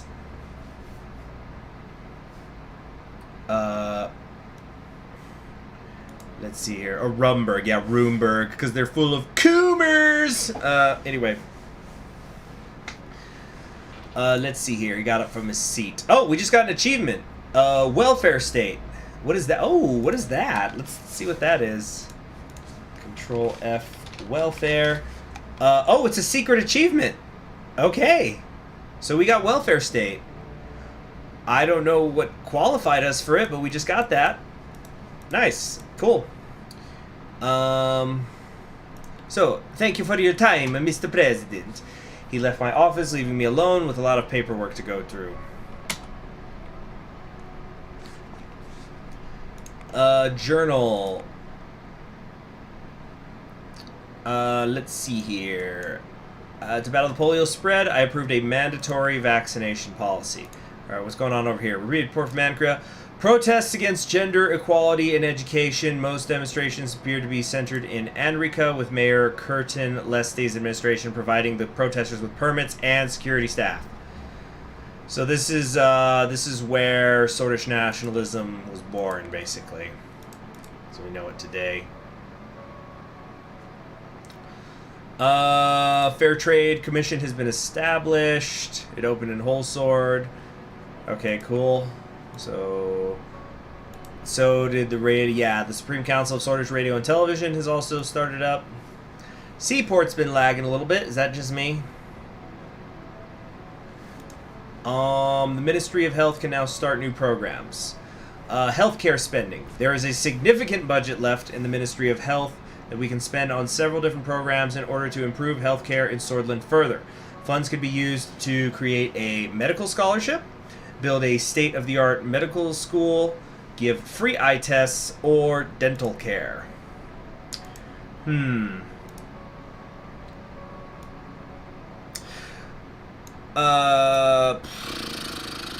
Let me see here.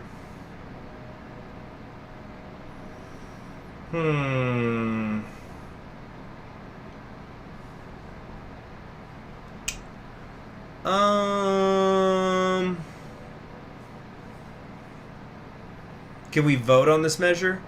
Good idea. Yeah, we'll have you guys vote on it. There's a lot to think through here. Y'all will vote on it, and we'll do a runoff. We'll do a runoff. Top two, we'll do a thing. Let's see, medical budget choice. I'm just gonna list it 1 through 5, not type all this crap out. Okay, so 1 through 5, obviously top to bottom. Hold on, what's going on here? Yeah, it already seems. It seems left over. It says significant budget left. I think it's saying significant budget left over from what we assigned before, so the don't spend means we'd get like a refund, is what I think it means. But let's see, welfare. Epidemic has been prevented. The Ministry of Health has stopped the epidemic from spreading. Our actions have prevented a health crisis in Swordland.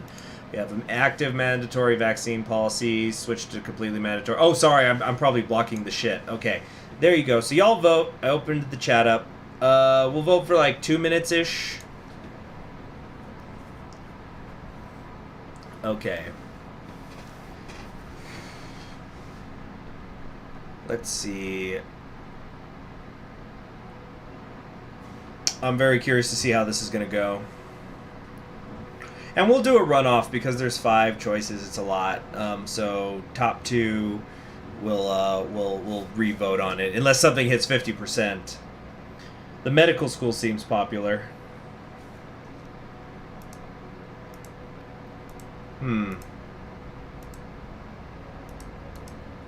Da, da, da, da, da, da, da, da. Alright, go ahead and vote, y'all. Just go ahead now! Yeah, the results take a minute to load. Don't worry, I can see them. So right now, 3 different options have been chosen. 2 of them nobody's voting for.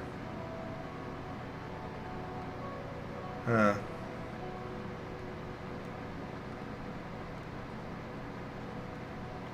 We prevented polio from crippling too many people. Governments around the world should take notes of Swordland's achievement. Yeah, don't worry, I can see the results. Don't worry about if you can see them or not. Vote.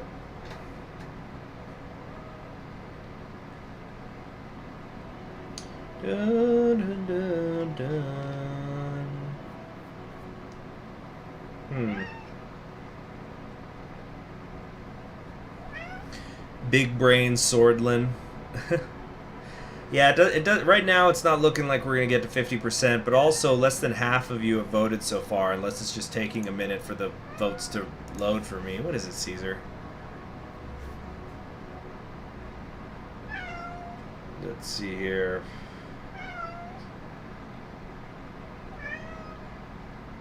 Let's see here.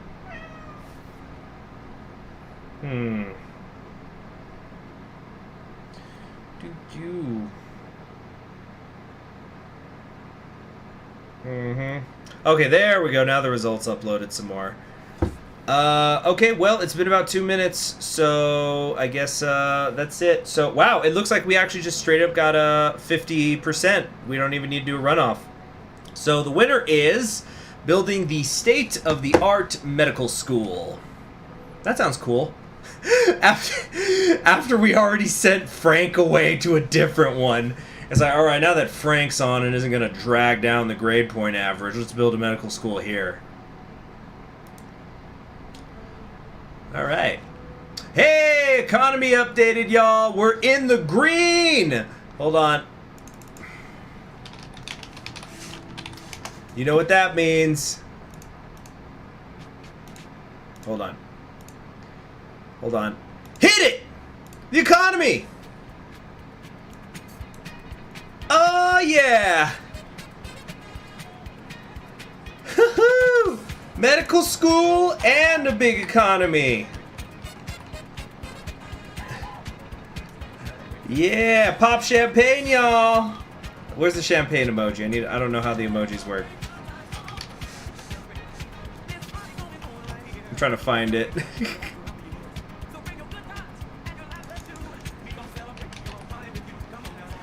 Celebration. I'm trying to find the dang wine. Whatever. You know what? We're gonna dab. There it is. Boom. Yes! High economy, nice med school, new vice president, a lot of good stuff happening. Oh, cool. So you found it, Miguel. Thank you. As you can see, I'm not very good with the emojis. All right, enough. Alright,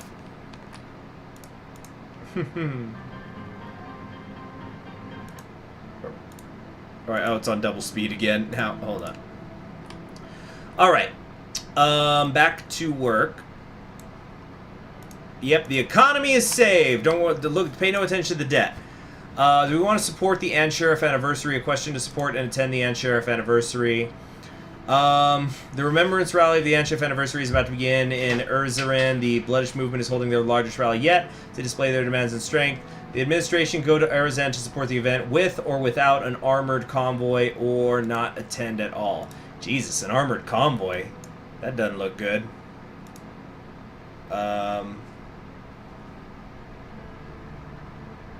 Let's see here. Yeah, let's go. I couldn't find the wine, so I'm gonna dab. CHG 2021. You got me there. Let's see here. Let's dab at the event. The country overview. We got health reform, better health sources. We have a state-of-the-art medical school. It's been opened under a new initiative, state-of-the-art equipment, and skilled professors. So yeah, things are going great. Solidarity. After making the stop in Dyer to meet with Governor of Bergia, Felix Braun, who doesn't have a face, we finally arrived at the ancient walled city. More than 2 decades ago, the city gained particular importance for the Bloodish people due to the Izam incident, which was the reason for our visit. It was the anniversary of the Izam incident and the death of Watani Ashraf. The event took place in the aptly named Izam Square, just several blocks away from the tragic Izam incident, which currently lied under Lake Seoul together with the ruins of the sunken city. We drove a dab in the armored car to avoid retribution for dabbing. Okay. All right. Anyway. Our convoy could barely fit the narrow streets, disrupting local traffic and creating a noisy chaos in this normally tranquil city. The passerbys looked upon us with concern as we drove toward the square. I must say, this was a good decision, sir. This will help ease the tensions. That was my intention all along. As expected. We're almost there. I can hear the crowd. I hear the chants and shouting from the outside. Lucien leaned in closer to the window, listening to their voices.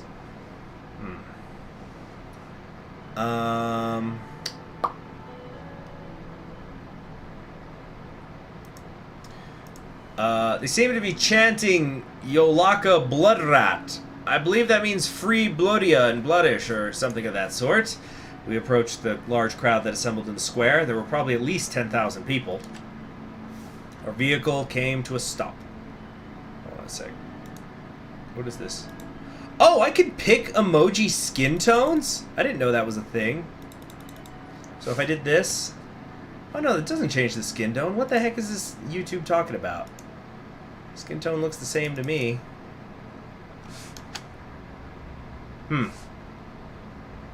Is it a good idea for the VP and President to be attending the same event? Oh, it happens all the time.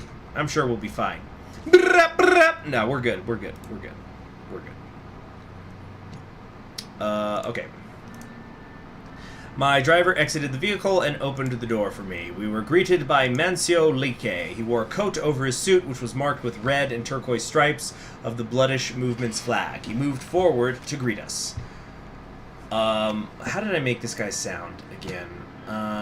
Kurdish accent. Oh, but I don't remember what that means. Welcome to Suzerain, Mr. President. Raise his hand in a display of unity. Yeah, trigger the Turks! Some within the crowd started clapping. Mr. Lique. Mr. Glad, welcome. Shall we move into the sanctuary then? You can change the emojis, but only for some, such as hand. Ah, okay. YouTube clearly knows that Lego figure is the best skin tone. Well, I was going to go with The Simpsons. Everyone in The Simpsons is yellow. We started making our way into the Suzerain sanctuary. It's like when I tell the story about my father and that woman, I always turn the woman into like a green woman. I don't specify her ethnicity. We start making our way into the Suzerain sanctuary, which stood at the end of the square. A much smaller replica of the Arch Sanctuary in Dare. This building emanated a mystical aura due to its age and its blackened walls. We entered the building through the ornamented large metal gates. As we walked, the noise of the crowd started to fade out. Everyone started to get quiet for the ceremony.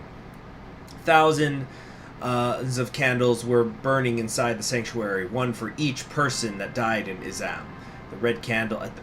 Thousands? What? I thought it was like 10 people. Whoa, whoa, whoa, whoa, whoa, whoa. What's going on here? Locations, history, important events. Izam incident. The 7th day, protesters showed up. They raised people. This led to a period of protests and riots. To suppress the riots, the state reacted by taking drastic measures, which included one of the most controversial decisions, the persecutions of thousands of people. What the fuck? I didn't know he, like, went in and killed the people in the town. I thought there was just, like, the riot and stuff. Jesus. Thousands? We should have put Soul on trial. What the fuck? That changes everything. Anyway. The red candle at the center was for Watani Ashraf. I don't know what I'm supposed to be doing here.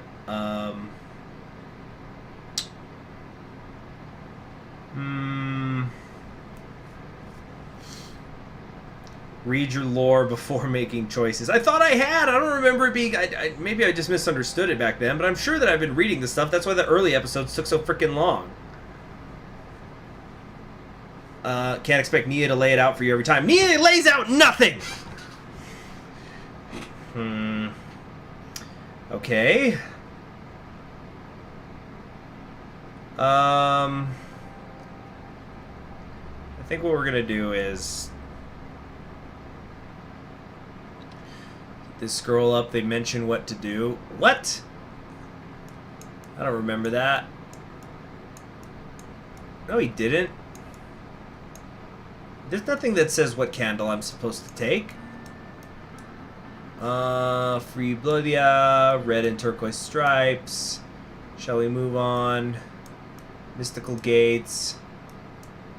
Yeah, there's nothing that says what to do. Welcome to Suzerain, move into the sanctuary. Yeah, what the hell are you guys talking about?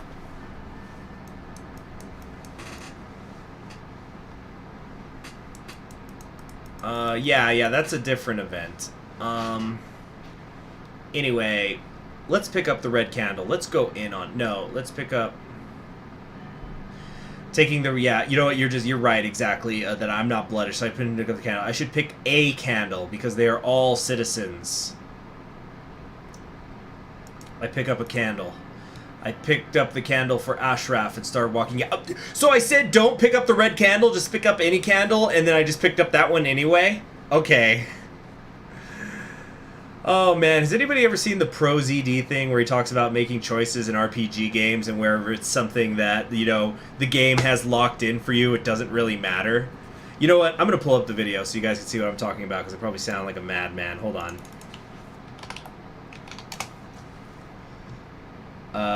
Let's see here. Let's Give me a second. Here, okay, here we go. Hold on. There we go. Yeah, this shit. The job. Goodbye, Archibald. Why are you doing this? Because my master told me to. King Dragon sends his regards. Oh, fuck this.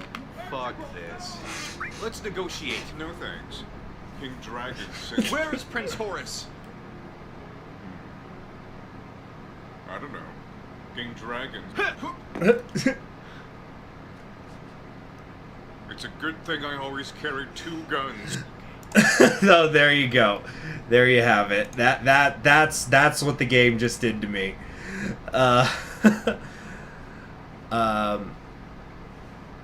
Let's see here. Oh, you mean he picked up the candle for Asheraf. Got it. Okay. But still, you guys know what I'm talking about. That's how that Nia thing was. That whole conversation with her.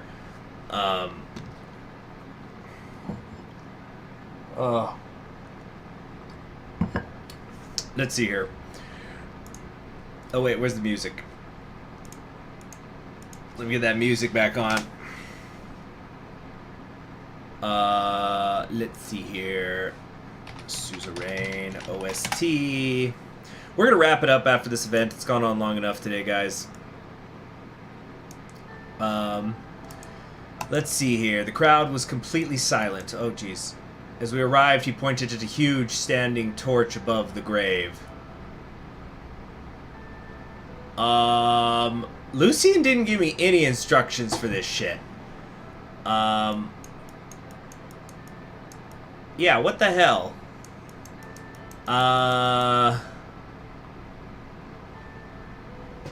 Light the torch together with Mansoin. I turned around and realized the sheer amount of people who were following us. They were all looking at me, waiting to hear what I would say.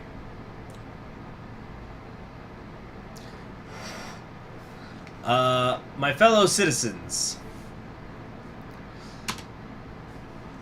we are here to mourn those who tragically lost their lives in Izam.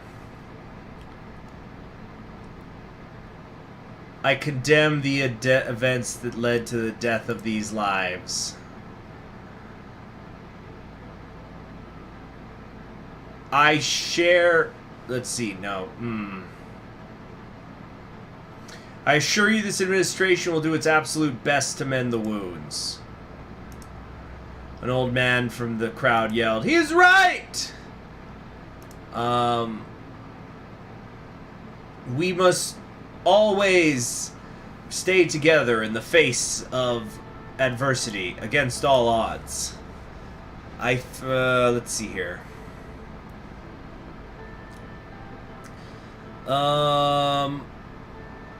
Let's see here. Mistakes were made in the past. Innocent people of Izam paid the price, but we cannot let the past divide us.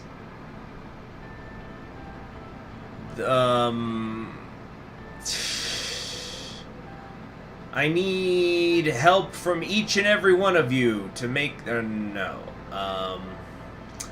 The responsibility falls on all of our shoulders, because we don't have anyone but each other.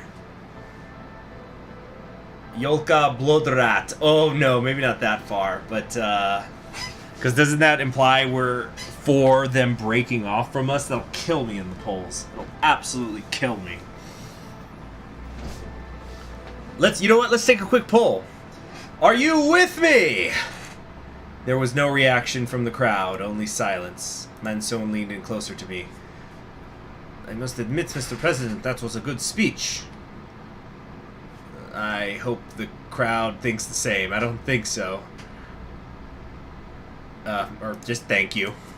He extended his hand to me for a handshake. Hug him. We gotta recover, guys. Hug him. Instead of a handshake, I spread out my arms and hugged him. Suddenly, the whole crowd started clapping. Whew, okay. We stuck the landing, boys and girls. Thank you for this, Mr. President. I don't think the people of Suzerain will ever forget this. You became the first and only president who were brave enough to come to Suzerain and pay respects for the Izam victims. I hope this will be the start of a new era. Thank you. Lucien rushed near me. Sir, it's time to go. We started making our way back to the convoy. Well done, sir. This will prove very useful in the upcoming elections. What's the rush? The whole trip runs on a schedule, sir. The convoy needs to start driving now, or else we won't make it back in time. We started entering our vehicles and started making our way back home from Suzerain. Okay. Briefing on the current political situation.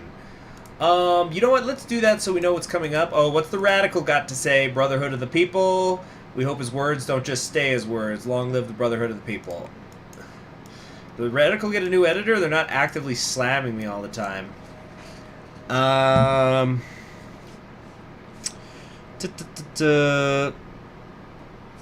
Let's see here.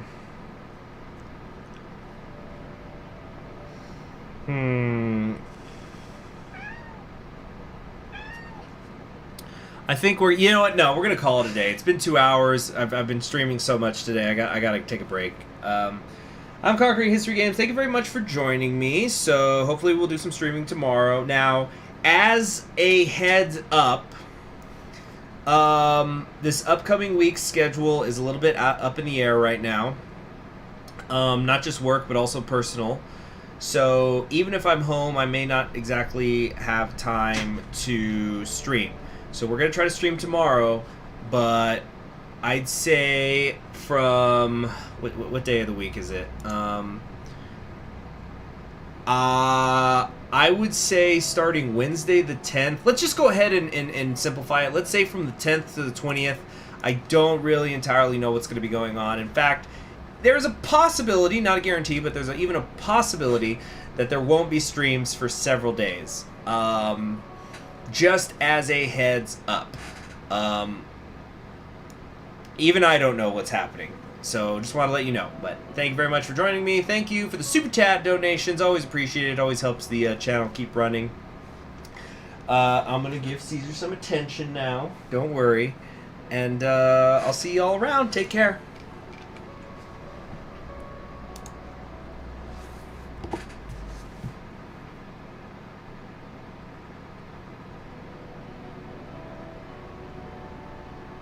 Hmm.